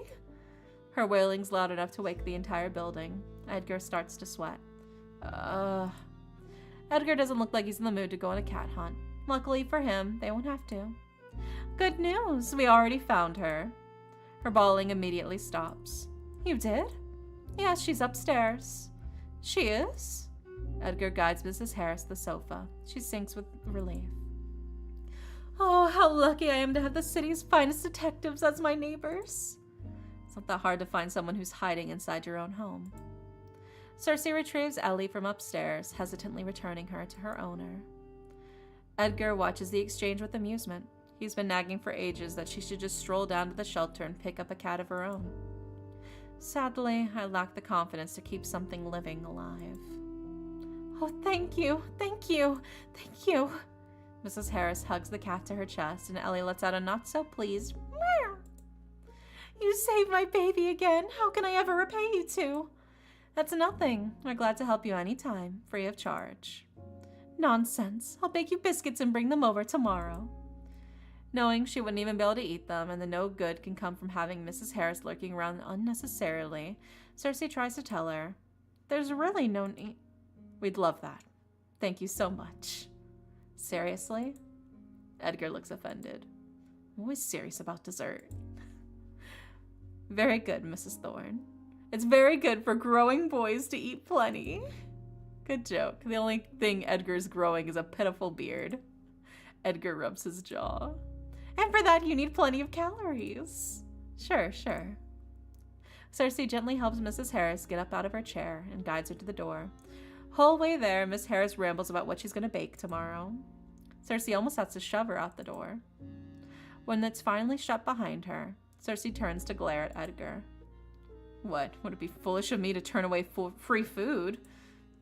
Anyway, with Mrs. Harris gone, there's only one thing left to do. Drinks. Drinks. Yeah, we headed to the bar, baby. The Golden Cat is almost the polar opposite of Elysium. All supernaturals, and even a few humans who are in the know, come here. As long as you keep your fangs, claws, wands, and whatever else you've got to yourself, you're welcome to pop in for a drink. Entering the pub, Circe's eyes immediately hone in on one guest in particular. Oh, look, it's your little friend. Hi, Ren. Welcome in. Raoul, a local cop with muscles that aren't just for show. He's seated near the bar, nursing a beer in one hand. Oh, he's one of the characters you can romance in Dante's route. Sheesh. It's been really fun to watch. Finally get some sleep. Yeah, sweet dreams, Drow. Don't call him that. The way you phrase it makes it sound indecent. Enjoy the noir vampire story. Yeah, I will. But he is your friend. Last I checked, your only friend. I have other friends. Is Richard back in my hometown? Though I haven't spoken to the Pratt in some time, or even thought about him in a while. And, there's you. We're friends, aren't we? Oh, look at his blush. I love it. Oh, of course. Embarrassed by how much his words meant to her, Circe quickly changed the subject. Thankfully, Edgar doesn't seem to mind, looking more than a little flustered himself. By the way, Raoul's like gay, right? What makes you say that? He's never responded to any of my flirting. Perhaps he's just not into you. No, he's definitely gay. She only flirts with Raoul to mess with Edgar, but it still surprises her that Edgar hasn't noticed his friend's not into women. Is he really so oblivious, or is Raoul just that private? Maybe it's easier for her to tell because she enjoys the company of her own sex. Wait, you've been flirting with him? That's what he was mulling over? They walk up to Raoul, and Edgar greets him first. Evening, Raoul. Did you get off work early tonight? Edgar and Raoul have an interesting relationship, if you could call it that. They meet up every few weeks, but it's never really a planned thing. They'll just sit next to each other and chat over a few drinks, bonding over being humans in a world of supernaturals, or whatever. Oh, hello, Edgar. Unfortunately, I'm technically still on the clock. Good to see you well, Circe. Have you been well? Raoul nods to Circe, acknowledging her too. He's smiling, but she can't tell if it's out of politeness or if he's genuinely happy to see them. Sure. What about you? Are you here on official business? Anything we should look out for? Well, she takes a look around. Where's your pup, by the way? Rare to see you without him. Barely a moment after he's mentioned, Circe watches Dante, Raoul's police partner, step inside the bar. There he is, the other player character, baby. Speak of the devil. Or werewolf, I guess, if we're being technical. Dante looks a little out of sorts, hair sticking up even more than usual. He notices them immediately, but doesn't even spare them as much of a grunt as of acknowledgement. Rubbing his arm, he instead stops at the other side of the bar to order a beer. I've always thought of him as a loose cannon, waiting to burst, but he looks especially on edge tonight. Something's rattled him. Then again, Dante's never behaved the way you would expect an officer to. Perhaps that's why I mind him less. Is he avoiding us? I think he can hear you. Yes, that was the point. She raises her voice. Perfect timing, Dante. We were just talking about you. What? No, we weren't. You do realize that when you say it like that, you only sound more suspicious. Circe! Raoul rests his chin on his palm, watching the scene with a little too much amusement for her liking. For some reason, Dante seriously freaks Edgar out. Now, this shouldn't be so surprising because Edgar's been pretty easily scared as long as Circe's known him. However, he's especially intimidated by Dante. To his defense, Dante does look like he'd punch your lights out if you looked at him the wrong way on the wrong day. But you'd have to be pretty stupid to try something on Eddie when I'm around. In the meantime, Dante has picked up his beer and walked over. He offers a nonchalant wave with his free hand, which is probably as good of a greeting they're going to get from him. Did you forget to brush your hair this morning, or did you run into trouble on your way here? If anyone's picking on you, you can always let me know. I don't like animal abuse. Just ran into Abraxas. Seen him recently? Being reminded of Abraxas' existence again sets a frown on her face. Not really. When Dante smirks, Circe knows he's gotten exactly what he wanted to bring up by bringing up Abraxas. I heard he and his agents were snooping around that museum that exploded, interviewing potential witnesses. A museum? Explosion? Could that be related to why Abraxas needed Seth? Guess they'll be wandering around the city till that's sorted. Keep an eye on things. Ugh. If you haven't run into him yet, I'm sure you will. A lot. His smugness shifts to curiosity. Heard anything about that, though? Not sure what you're asking me for. I haven't got a clue what they're up to, and speaking from experience, it's best if it stays that way. Actually, why do you even care? Aren't the SSF and the police supposed to stay out of each other's business as much as they can? Unless it's related to what you two are working on? Raoul wouldn't tell us anything, but maybe you will. You didn't give me the chance to say anything. As if you would have told me the truth if I did. She could have forced him to. If she really wanted to, she could use compulsion on either of them right now, and there wouldn't be much they could do about it. Dante's trickier because he's about as stubborn as one gets, but Raoul is only human. She wouldn't, though. Not because she's squeamish about compelling either of them, she's just not curious enough. Still, if Dante will tell her anything, she'll take it. Well, since you asked so nicely. No. You suck. I don't. That's your job. Edgar, itching away to get from Dante, interrupts. Okay, well, you two look busy, and we're in desperate need of a drink. We'll leave you to it. But, come on, Circe, you've bothered them enough for tonight. How dare you? I'm perfectly lovely and pleasant to be around. Raoul waves to Edgar. Good to see you, Edgar. Yeah, cheers. Edgar takes her arm, and she begrudgingly lets him pull her to another corner of the bar. They nab their usual seats close to the bartender. When they drink a lot, so it's good to have easy access. In order to maintain some level of dignity, we've agreed to never discuss exactly how much of our income goes to the Golden Cat. The bartender is swift. In a minute, they have their usuals in front of them, some cocktail for Edgar, and a totally non-conspicuous glass of red wine for Circe. So, when are we going to address the elephant in the room? Edgar sips his cocktail, raising a single brow at Circe's question.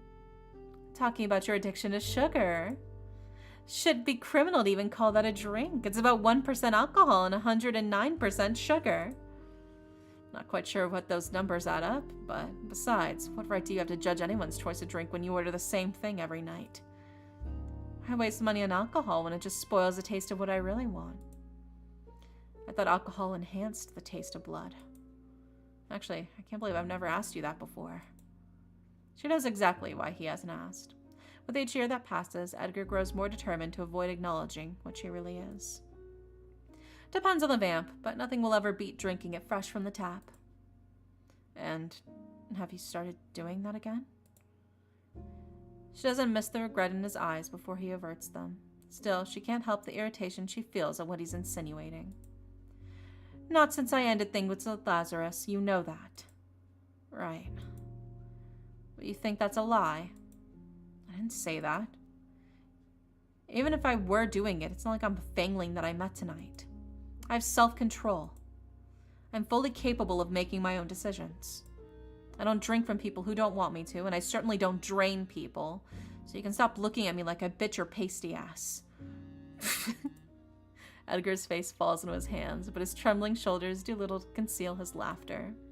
It's not funny. I'm annoyed with you. I know. I'm sorry.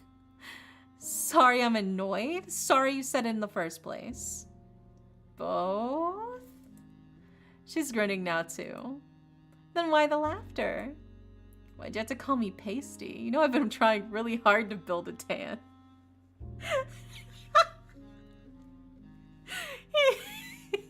What part of him is tan, bro? You should give up on that. You're only adding to the constellation of freckles on your face. Thought you liked my freckles. I said that? Well, then I must have been lying, since I'm apparently lying about everything these days. He grimaces. Seems he thought she was going to let that one sweep under the rug. I'm sorry, Circe. I didn't mean to accuse you. I know you're not like that. I know you wouldn't. It's just hard to forget the shit I've seen. The things I know you're capable of if you weren't held back by your own morals. Guy's milquetoast, yeah. He's very sexy. He's incredibly, incredibly hot. But bro is not even the least bit tanned. I'm pretty sure bro is like 2 shades off from like ivory or like eggshell white or landlord white. It always comes back to this, huh? Edgar only likes the Circe who stands up against her own kind and looks out for the weak. Not the Circe who lures strangers into her bed and sucks their blood.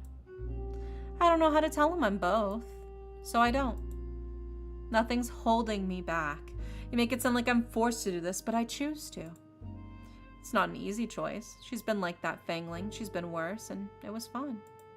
Bro was a milquetoast with Nutella, and Nutella sandwich is my favorite sandwich. Yeah, yummy. Yeah, he is very yummy looking. But she doesn't want to know how Edgar will look at her if she confesses that to him. I understand. Except he doesn't. Therein lies the problem. Edgar clears his throat and puts on a smile that trembles at the corners. We're to celebrate. We should talk about happier things, shouldn't we? Courtesy of decades of practice, the smile she puts on herself is a lot more convincing. Right. Like your girly choice of drink. We're still on that? Aside from the increased risks of diabetes, I find it cute that you have a sweet tooth. At 44 years old, being described as cute is no longer very flattering. No, he's so moe. He's so cute, though. She's not wrong. He's very cute. But, shh, wait a second. He presses a finger to her lips and then motions to the radio playing on the counter. The news is on. Local authorities have stated a gas leak caused the explosion at Beaumont Museum last night. Beaumont Museum?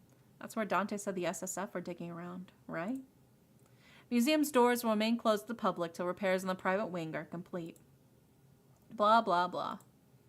Among other news, the body of 23-year-old Jane Stewart was found last night. Earlier this month, Miss Stewart was reported missing. My God, has human news always been this boring? It's always on the same thing. Someone was robbed, someone was murdered, someone was kidnapped. At least there's an explosion involved this time, but what's the aftermath? The next day, there's something else. Not anything worse, but nothing better either. You don't have to listen to the news to know how terrible the world can be. Just step outside. Ever been? Edgar and Circe look up at the bartender. What? To Beaumont Museum? So hi, VB. Hi, Shorts. Welcome in. It's owned by one of the greatest wizards of our time. Renaud Beaumont. Never heard of him. What makes him so great? Many things. For starters, he Circe doesn't bother to listen, focusing on twirling her drink around in her glass. But Edgar nods along, genuinely interested, for whatever reason. Anyway, he has to be ancient now. He's retired from the public eye decades ago. If he's even still alive, it wouldn't surprise me if he didn't know what happened to his family's museum. Maybe we should set it on fire again and make sure he gets the memo this time. You wouldn't actually, would you? Want to find out? You have an annoying habit of doing the opposite of what I ask of you, so no comment. The bartender leaves the serving another customer. Edgar starts patting his pockets. Bollocks them all out. Don't hold yourself back on my account. The corner shop should still be open. Sure you don't mind me leaving you alone? He's already climbed to his feet. I think I'll live. Or at least not die. Again. I'll be back in no time. And he's gone. Sugar, coffee, cigs. Humans sure have a lot of stupid vices. She stares down at her drink. Not that mine are any better. She sips slowly, letting her eyes roam around the room. She's not sure where the compulsion comes from. It's not as if she'll discover anything new, and it's always the same old faces. No, wait. She is definitely new. Circe meets the eyes of a woman at the far end of the pub. Beauty is no stranger to Circe. She's seen it in many faces, many bodies, and even a few hearts. But this woman isn't just beautiful. She's... The woman smiles. Circe feels compelled to return the smile. Circe returns the smile but looks back down at her drink just as quickly. Not looking to hook up with anyone tonight. Although that's a bit presumptuous of her. Maybe the woman was just being nice. Not really looking for nice either. Wait. Circe's head snaps up, but the woman's already gone. Nowhere to be seen. Only in her absence does Circe realize she couldn't detect what the woman was. Whoever or whatever that woman was, she meant trouble. Ooh, I want her. I want to speak to her. It makes no sense, but I want to see her again. I want to know her. I want her. Not her blood, not her body, not her heart. Circe wants the mystery she offers. It's exactly what she's been looking for. A mystery time-consuming enough to end the perpetual boredom eating away at her. Preoccupied by her thoughts, Circe barely notices Edgar's return. He slips off his jacket, slides back into his seat, and gestures for another round of drinks from the bartender. What took you so long? Ran into some trouble. Don't be stingy with the details. What kind of trouble? He lights a cig, angling his body towards her. Their knees brush, but neither move away, used to the lack of personal space. Well, so, you see... No, never mind. Are you blushing? My God, you are. Not on purpose. Unfortunately, I don't think it's me that's having this effect on you, so it must be something else. Edgar twists and squirms in his seat. Or someone else? Hey, yo. What? Was Sasuke Dante? He missed the words. He spits the words out so fast Circe would have missed them if not for the supernatural hearing. You're messing with me. I wish I was. This is stressing me out. Wait, you said yes? What? Obviously I said no. Why would it be obvious? What, was something wrong with her? No, she was pretty... Wait, hold on. Let me look at the fucking... Is there a log? History?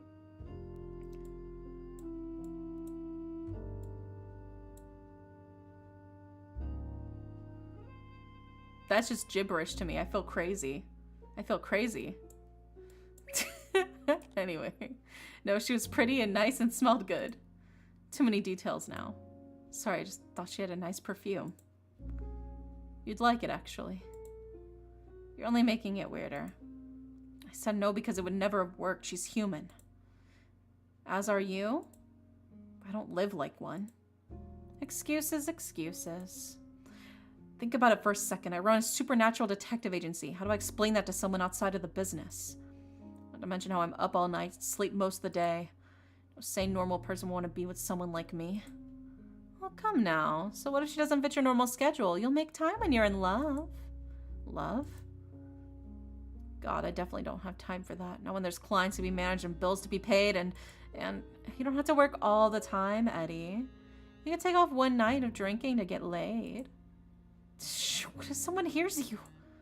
Come on, you're a grown man. You can't possibly be embarrassed by the word sex. I'm not, but we're in public. Sex, sex, sex, sex. Jesus Christ.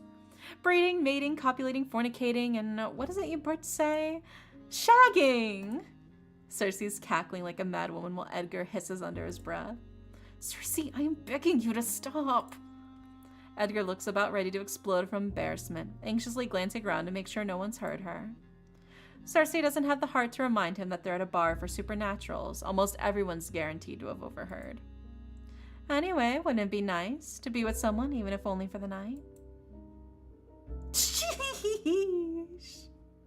Edgar laughed, shaking his head, more to himself than in response to her words. Somehow I prefer to be here. Aw, with me? I wouldn't necessarily consider your presence to be an advantage. But yes, I prefer to be here with you. Circe brings her glass to her lips, hiding her smile behind it.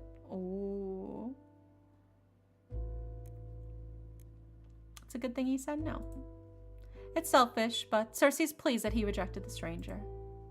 I'd be jealous if he suddenly had less time for us. Their relationship isn't romantic, so it's not like he'd be cheating on her. But she likes their routine. It's the only stable routine she's ever had, and she doesn't want that to change. Besides, he's got a point. It's not like he could still work with her and lead a normal life. That's just not how it works. Of course, there are people like Raoul and Dante's superior, Orion, who have human families and try to live as normally as possible. But Orion's an anomaly, and with time, vampires like him learn the hard way that rejecting your nature never works in the long run. Edgar's different. He could pack his bags, move cities, and go back to living a normal life whenever he wanted. As long as he remains here, though, he'll never be able to pull the wool back over his eyes. Sheesh, though, Edgar can get it. I love a man who looks disheveled as hell. Edgar taps his cig out in the nearest ashtray. Enough about that. Did I miss anything around here? Nope. For some reason, it doesn't feel right to mention the mysterious woman. Maybe because she knows how Edgar worries and she doesn't want him to start. The bartender slides her new drinks to them. They clink glasses. To 20 years of this hellish profession. And to 20 more. At the end, Edgar has one too many drinks. He leans on Circe the entire walk back to his flat. She stops when they reach his building. He's never invited her upstairs before, and she doubts it'll be any different tonight. Will you make it upstairs on your own? Why wouldn't I? He pushes off her and stumbles up the stairs to the entrance. He almost falls over several times, but by some miracle, he manages to reach the door without breaking any bones. See? He hiccups. Perfectly fine. Right. See you tomorrow night. He waves her goodbye, and she waves back. Good night. She waits until he's safely inside the building. Chances are low he'll die on his way up the lift, so Circe begins strolling back to her own flat. She walks at a leisurely pace, like the threat of the rising sun won't be upon her any moment now. Like her slow pace might delay the inevitable day.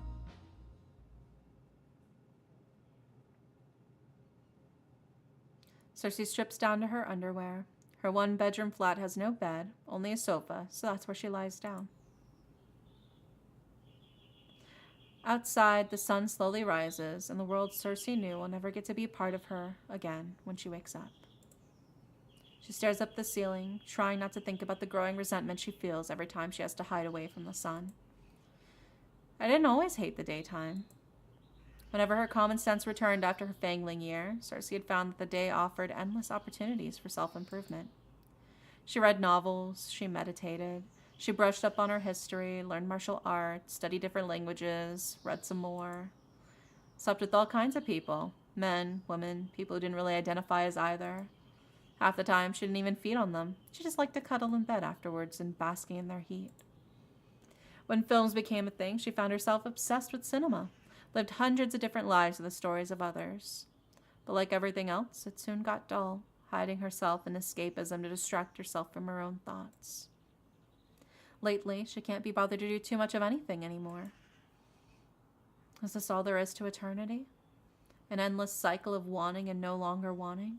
Forever falling in and out of love of what once meant the world to you?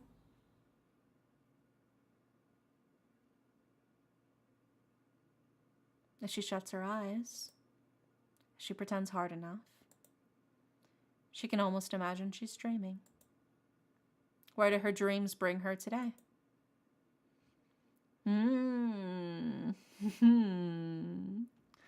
Let's see. Let's go ahead and save. There we go. Okay, then return. We're going to go for the mystery woman. Who was she? More importantly, what was she? Every person has a distinct aura. Some call it life force, some call it the soul. Whatever you'd like to call it, everyone has it. Not everyone can detect it, but Circe's trained to ensure she never misses it. So the fact she missed this one, it unsettles her. It unsettles her very much. Oh, we can dream about all of them. Sick. Okay. We'll save Edgar for last. Ugh. Just picturing that self-righteous face of his irritates her. Nope. Not even worth thinking about for a second. Edgar. Eddie's funny when he's drunk. Though most of their nights might end up at the Golden Cat, Edgar rarely drinks enough to get wasted. His love of tobacco might send him to an early grave, but at least the alcohol poisoning won't. A small comfort. She continues to dream. She tries her best to fight against the current of her thoughts, but somehow they always lead back to him. Don't think about him. Don't you dare. You already know how this ends. Against her will, Circe remembers him. Open your eyes. Hi, Red. Look into my eyes. See yourself as you truly are, as you are always meant to be. I'm afraid. For us, fear is a choice.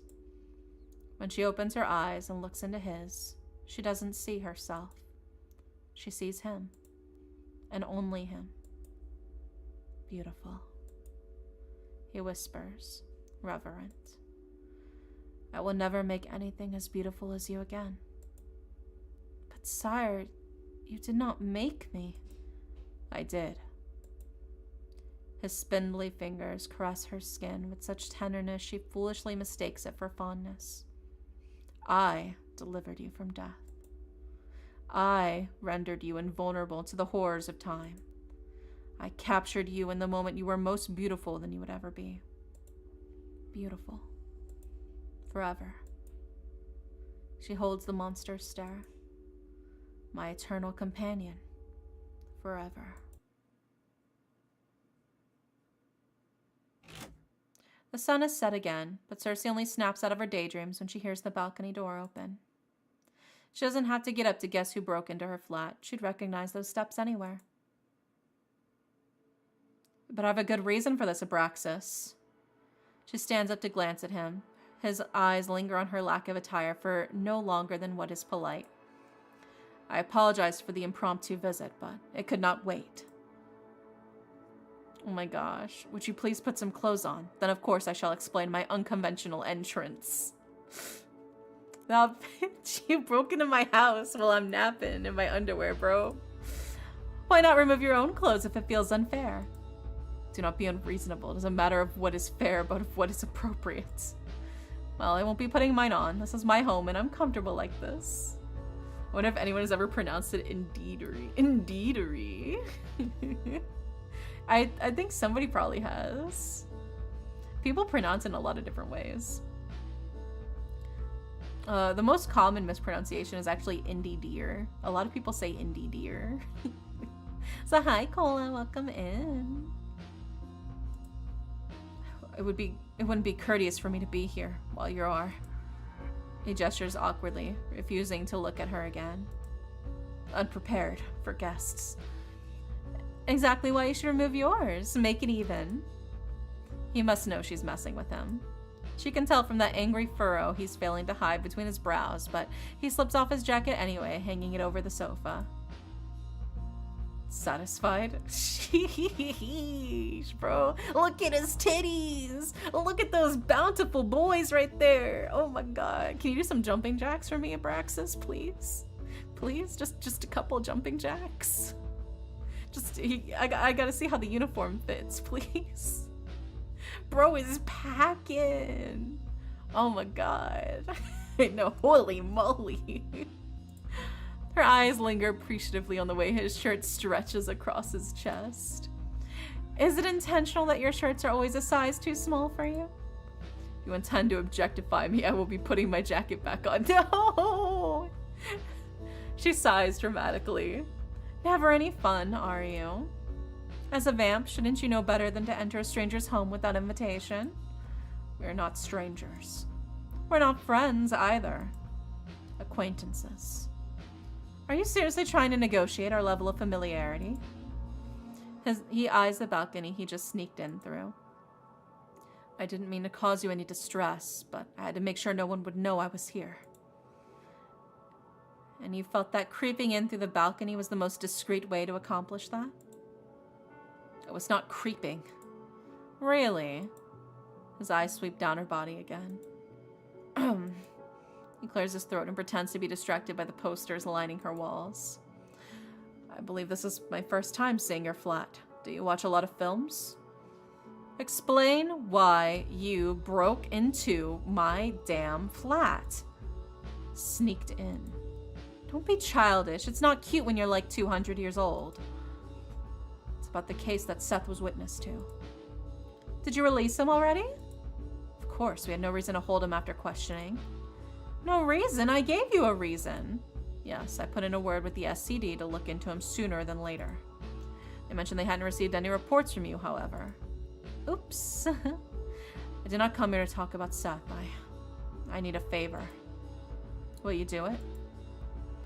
The request surprised her. She studies his face, waiting for the punchline. Well, will you? I can't believe my ears. The great Abraxas is asking me for help? Really? Do not make me repeat myself. It was difficult enough the first time. Even if she finds it hard to believe, Abraxas was definitely telling the truth. He barely even relies on his own agents, so for him to come to her, of all people, for help, it means he needs something badly enough to swallow his pride. I never expected to see the night. She's already set on not doing it, because why would she in her right mind ever help Abraxas? But that doesn't mean she's not curious. You're gonna have to share more details before I decide. Have you heard of the incident at the Beaumont Museum? In passing. This must never become public knowledge, but the gas leak was a cover-up coordinated by us and the SSF. Wow. Who could have ever imagined? Magic triggered the explosion. The burst of energy was so powerful that, should our culprit have wished to, they could have destroyed far more than a single wing. At worst, I fear they might have even been able to burn down half of North Haven. Man, his hands would look great as a necklace. Holy fuck, dude. We all kind of down bad for them. Sheesh. My agents and I have determined it cannot be a mere accident. This was an intentional attack. I see. Unfortunately, it gets worse. The wing that was destroyed harbored several magical artifacts, one of which is now missing. You should be grateful then. They could have stole all of them. I sent my team to clean up the scene and deal with any witnesses.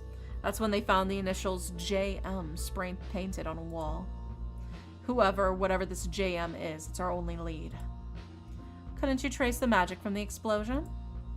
Circe knows for a fact that SSF North Haven's branch is a very talented witch in their ranks. She even happens to be Abraxas' second in command. We suspect it was caused by the artifact itself, which didn't leave any residue from the user behind. Okay, but why do you want me involved? The SSF regularly collaborates with the supernatural police, but that's it. They've never worked with Thorne's investigations. And while Circe's not opposed to a challenge, she's no witch hunter. She knows vampires, she knows werewolves, she knows demons, but messing with the wrong wizard can have deadly consequences. It's common sense not to get involved in their affairs. We were going to launch a full investigation in JM when we were explicitly told by people higher up the ladder to drop the case. Apparently an outsider is being sent from somewhere else to continue the investigation. I take it that's unusual? Not necessarily. There have been cases where we collaborated with external parties, but the key word there is collaboration. Never in all the time have I worked at SSF have I been locked out of a case in this manner. Oh, come on, you lived long enough to know there's a first time for everything. I know. Still, I am suspicious of their intentions. I had no real reason to be, no actual evidence, nothing to work but a presentiment. I couldn't say that word. Presentiment. But I cannot shake the feeling that something is wrong.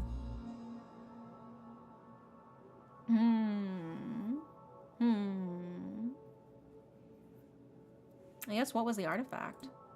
You said that artifact was stolen. What exactly was it? If I knew, I would have told you. I doubt that. I mean, I know no more beyond the little I've already shared with you. Which is like nothing. It was hidden in plain sight inside Renaud Beaumont's private collection. We had planned to contact him about it before we were ordered to drop the case. So all we know is that it can make stuff go boom. Not the exact words I would use, but essentially, yes. Who's to say that the power didn't come from the person wielding the artifact? Abraxas firmly shakes his head, like he's already ruled that option out. There are wizards and witches capable of things our minds cannot imagine, but it would be suicide to release a burst of energy that large without assistance. When magic's involved, nothing's impossible. I suppose. Still, I would say it's too unlikely to be worth consideration. Seth was the only witness? The only witness who might have seen anything of note, at least. We've interviewed all the others and we learned nothing. Who might have? I thought you brought him in for questioning. We did. However, we were told to drop the case before we could ask him anything worthwhile. Once again, the SSF proved to be embarrassingly incapable. Not our finest work, I know. So, since when do you care? I thought it wasn't any of your business that the laws enforced by your superiors might be unfair to us non-humans. I know what you think of me, Miss Circe, but I am not your enemy. The SSF must do what we must to protect supernaturals from humans and them from us. Sometimes that means the occasional casualty on our side. Our side, he says. When has he ever been on our side? Anyhow, given the things that you get up to in your own time, I do not think you should be judging anyone else. I'll judge whoever I want, whenever I want. I don't kill vamps out of some sense of moral superiority. I kill them because it's fun and it pays the bills. Maybe that makes a little bit of a bitch, but so what? I'm not so sanctimonious that I need to pretend my actions are morally justified. Are you really so irredeemable when you only kill the bad ones? Don't paint me as some sort of anti-heroine. All vampires are bad, even you, especially me. Same goes for humans, werewolves, witches, you name it. We're all equally capable of bad and good. That's what it means when something we choose to do good. Abraxas doesn't look surprised by her speech. He may not know the full extent of what Circe used to be up to before North Haven, but unlike Edgar, he can surely imagine. This is Circe on her best behavior. And if you ever have the misfortune of meeting her at her worst, well, good luck. I only target the so-called bad ones because I don't need any more trouble with the laws I already have. Also, if someone's willing to pay to see you dead, not once but twice, you're probably an asshole anyway. Abraxas shakes his head. He gives up on adding anything to the conversation, returning to the previous subject. Technically, I'm not betraying orders. It's not me who's investigating this after all. It's you. And if you happen to feed some information back to me, then that is simply how it goes. Loophole of the century. Circe folds her arms over her chest. I'll help you, under one condition. Why are you making that face? You haven't even heard what it is I have to say yet. Fine. State your terms. It's quite simple. If you're so desperate for my help, beg for it. No. He moves to leave, but she blocks his path. Always so uptight. Let me rethink this. Abraxas just stares, waiting. She takes her time, hemming and hawing, simply for the amusement of keeping him in suspense. Oh, all right. I'll do it. His glare softens. Only barely, but enough for her to notice. Thank you. Don't thank me. I'm not doing it for you. It just sounds like a compelling case. Far more interesting than anything I've worked on lately. Maybe this will fish her out of her slump. Keep her running Thorn investigations for another 20 years. You better pay us, though, and provide a generous tip. Everyone knows Abraxas sits on a monstrous amount of generational wealth from his previous life. Something she might as well use to her advantage here. That can be arranged. Perfect. Now give me a moment to get dressed and I'll get you out of here. There's no need. I have my own way. The balcony again? Absolutely not, Romeo. His eyes shift to the floor, brows drawing together. He's that conflicted about this? Perhaps it's because he's never broken the rules in the past. He fears the consequences should anyone learn he's disobeying orders. The SSF has no reason to monitor your every move. Even if someone does find out that you came here, surely you're quick-witted enough to think of an excuse on the spot. Yes, you're right. There are plenty of reasons why I might come to see you. Plenty, you say? Such as? He rolls his eyes and any previous hints of vulnerability vanish. Never mind that. Get dressed. I do not have all night, and neither do you. Just for the attitude, I'll make sure to take my sweet time. Circe leads Abraxas downstairs so he can leave through the front door like a normal person. In their office, a freshly shaved Edgar makes himself comfortable behind his desk.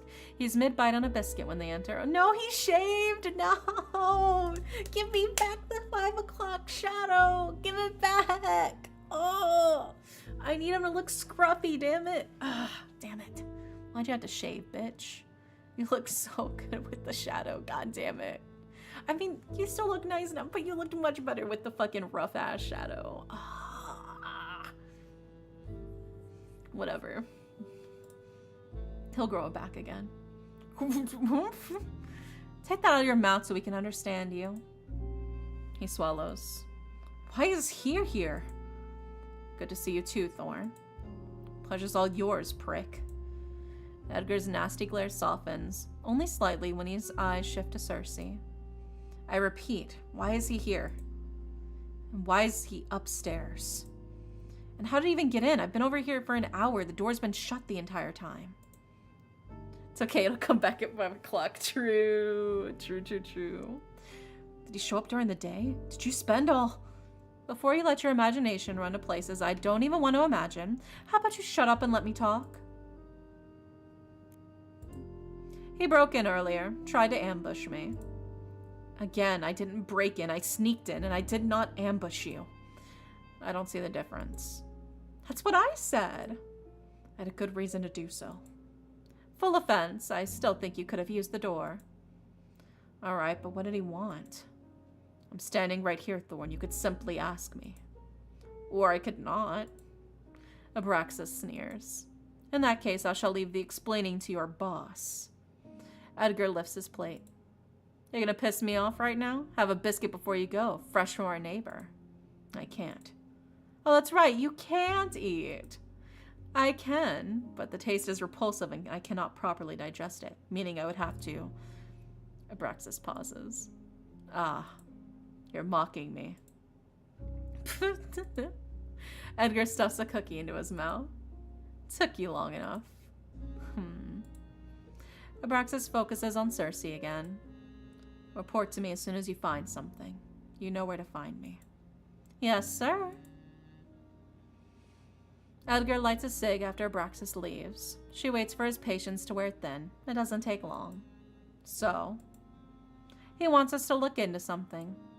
She explains everything to Edgar. Same as her, he's baffled that Abraxas would ignore a direct order from his superiors. It doesn't make sense. I know. That's why it's interesting. Some measly initials aren't much of a lead, though. JM could be a person, or an organization, or a movement. How would we know? Only one way to find out. Let's split up and check in with our contacts around the city to see if they've heard anything. You know which side is yours. Right. Enjoy your biscuits. I'll head out first. She walks up to the window. She's moments away from transforming when Edgar calls out. Circe, be careful, please. Worry about yourself, old man. 20 years ago I was a boy. Today I'm an old man. Give another 10 years and I'll be dust and cobwebs in your eyes. It's a compliment. I like older men. It's not a compliment. You have extremely questionable tastes. Don't downplay your sex appeal. Your creaky knees and back issues especially are oh so attractive. Enough. Don't you have somewhere to be? Try not to miss me too much. She's right though. Sheesh. Circe transforms, circling Edgar once before she flies out the window and into the night. He's so good. He needs that 5 o'clock shadow though. He looks so good when he looks scruffy as hell. Thorne Investigations has established a trusted net of sources around North Haven over the past 2 decades. From small business owners to working girls to regular everyday people oblivious to the supernatural world. You never know who might have the intel you need. But tonight, none of their usuals have anything useful for Circe. No one's heard of the initials before. For her last stop, Circe catches Nisha away from Elysium on her smoke break. Rare to see you 2 nights in a row. Don't get used to it. Wouldn't dare to. Nisha takes a long drag of her cig. She blows the smoke away from Circe. How'd it go with the Fangling last night? Oh, she'd really prefer to forget the whole thing, but Same's universe is intent on not letting her. SSF showed up. Nisha rolls her eyes, getting exactly what happened without Circe having to explain. Another reason Circe appreciates her. They share a dislike of law enforcement. Although you'd be hard-pressed to find a supernatural North Haven who doesn't dislike Abraxas. I'll let you know if Seth ever shows his mug around Elysium again. Since he couldn't pay his fee last night, he's on the shit list. I mean, technically it was out of his control, but we're not meant to know that, so... Thanks, but if he knows what's good for him, he's already left the city. I wouldn't underestimate how stupid that idiot can be. Anyway, you're obviously not here to talk about Seth. What's going on? Have you seen the initials JM anywhere before? Nisha shrugs. No. Is that someone important? Another dead end. Don't even know if it's a who or what yet, but if you hear anything... Nisha tips her imaginary hat to Circe. You'll be the first to know, of course. Thanks. Nisha butts her cig out on the nearest wall. If that's all, then I should head back inside. Elysium doesn't run itself. Lazarus still leaving all the work to you? He pulls his weight. Sometimes. Kick him in the balls for me next time you see him. I quite like this job, so I will not be doing that, but you have my respect for your commitment to hating him. It's a lifestyle at this point. Nisha waves her goodbye and disappears inside the abandoned building. Circe sighs and returns to the streets. Let's see if Edgar had better luck.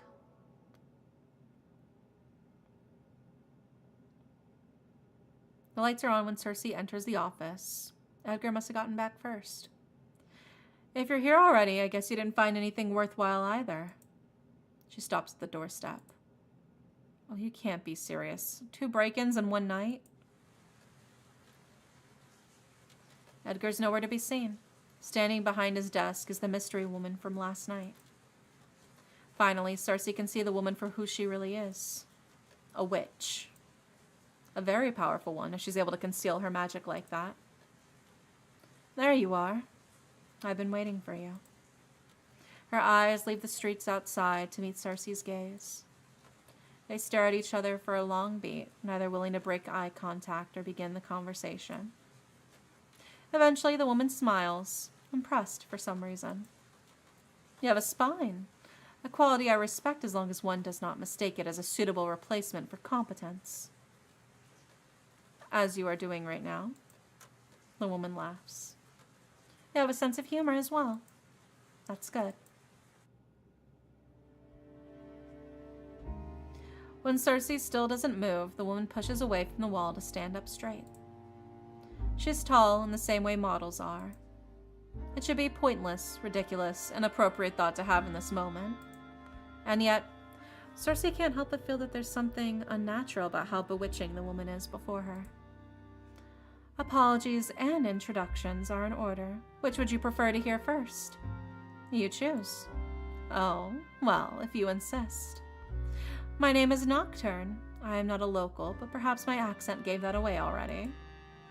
Amongst the many strange circumstances of the situation, Circe barely noticed the subtle French accent.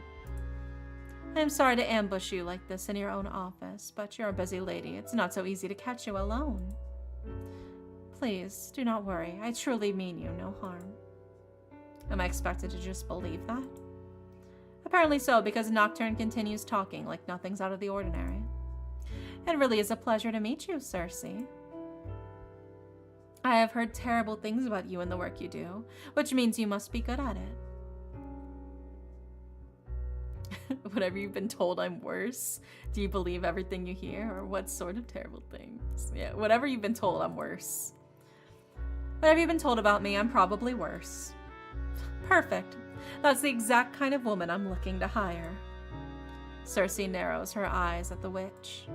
You want to hire me? For what exactly?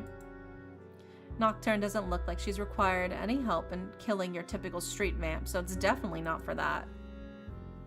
The same thing everyone hires you for. I'm looking for someone. I want you to find them. Right. Unfortunately for you, I'm quite busy at the moment, so I won't be able to take on your case. Goodbye.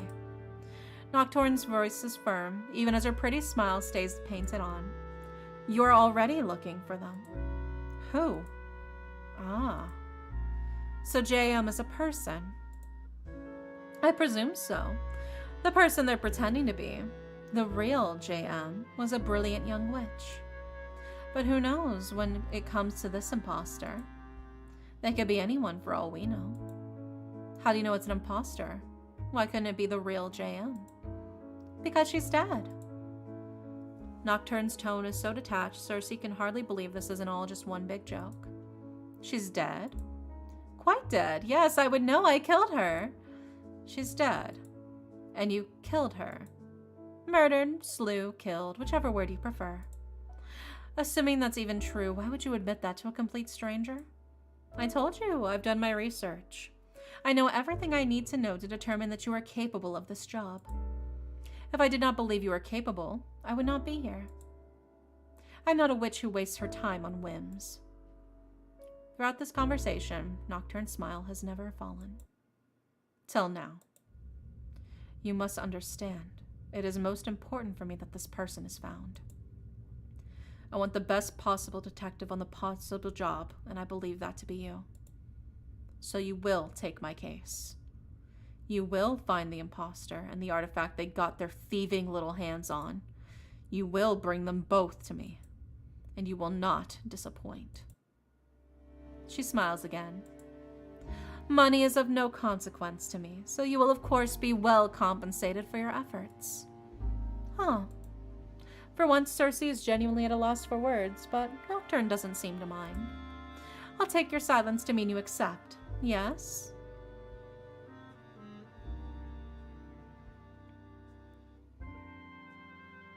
It's tough because, unfortunately, and this pains me to say, she's French. First it's British, and now it's French. But we reached the end of the demo, no! But I can forgive them because they're so hot. I'm willing to let this slide, the fact that they're French and British. I'll let it slide this time. I'll forgive them. I'm a sucker for good looks. But yes, the demo was so good. Oh, that's so fantastic. I'll definitely have to play Dante's later and see his side of things and the other characters he's got. But yeah, that's, oh, so good. So good. They're all fantastic. I literally can't wait for more. What a banger. What a banger demo. Let me grab the links for you guys. It is also still pinned. but they currently have a Kickstarter campaign going right now. So if you guys really like the demo, I hope that you will consider supporting the Kickstarter so that they can fully fund the game. They are currently at $59,912 of their $100,000 goal. So about 60% of the way, roughly. And I got a week left. I believe they can hit it. Please, please, give them your money. Please, I need it. They're so sexy. Everybody in this is so sexy. But yeah, so good. So fantastic. And then, oh, here's the Steam page for it as well. If you guys want to wishlist the game on Steam to help support them for free, that is a great way to support the devs for free. But yeah, we're gonna wrap that up here for tonight. I had a blast. I was really, really into this. It was so good. I've been waiting to play this for a while. I've been low-key following it for a while, so I'm glad I had the chance to actually play the demo properly. So good. So good. All right, let's see who is online. Who's up?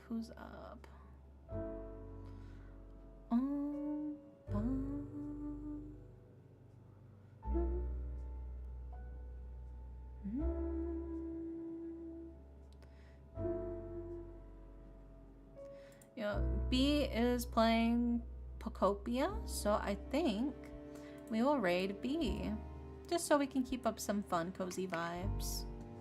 Tomorrow we are playing Teachers with Love and Passion, which is a teacher romance game. So if you want to see some sexy DILF teachers tomorrow, that's where it's gonna be, baby.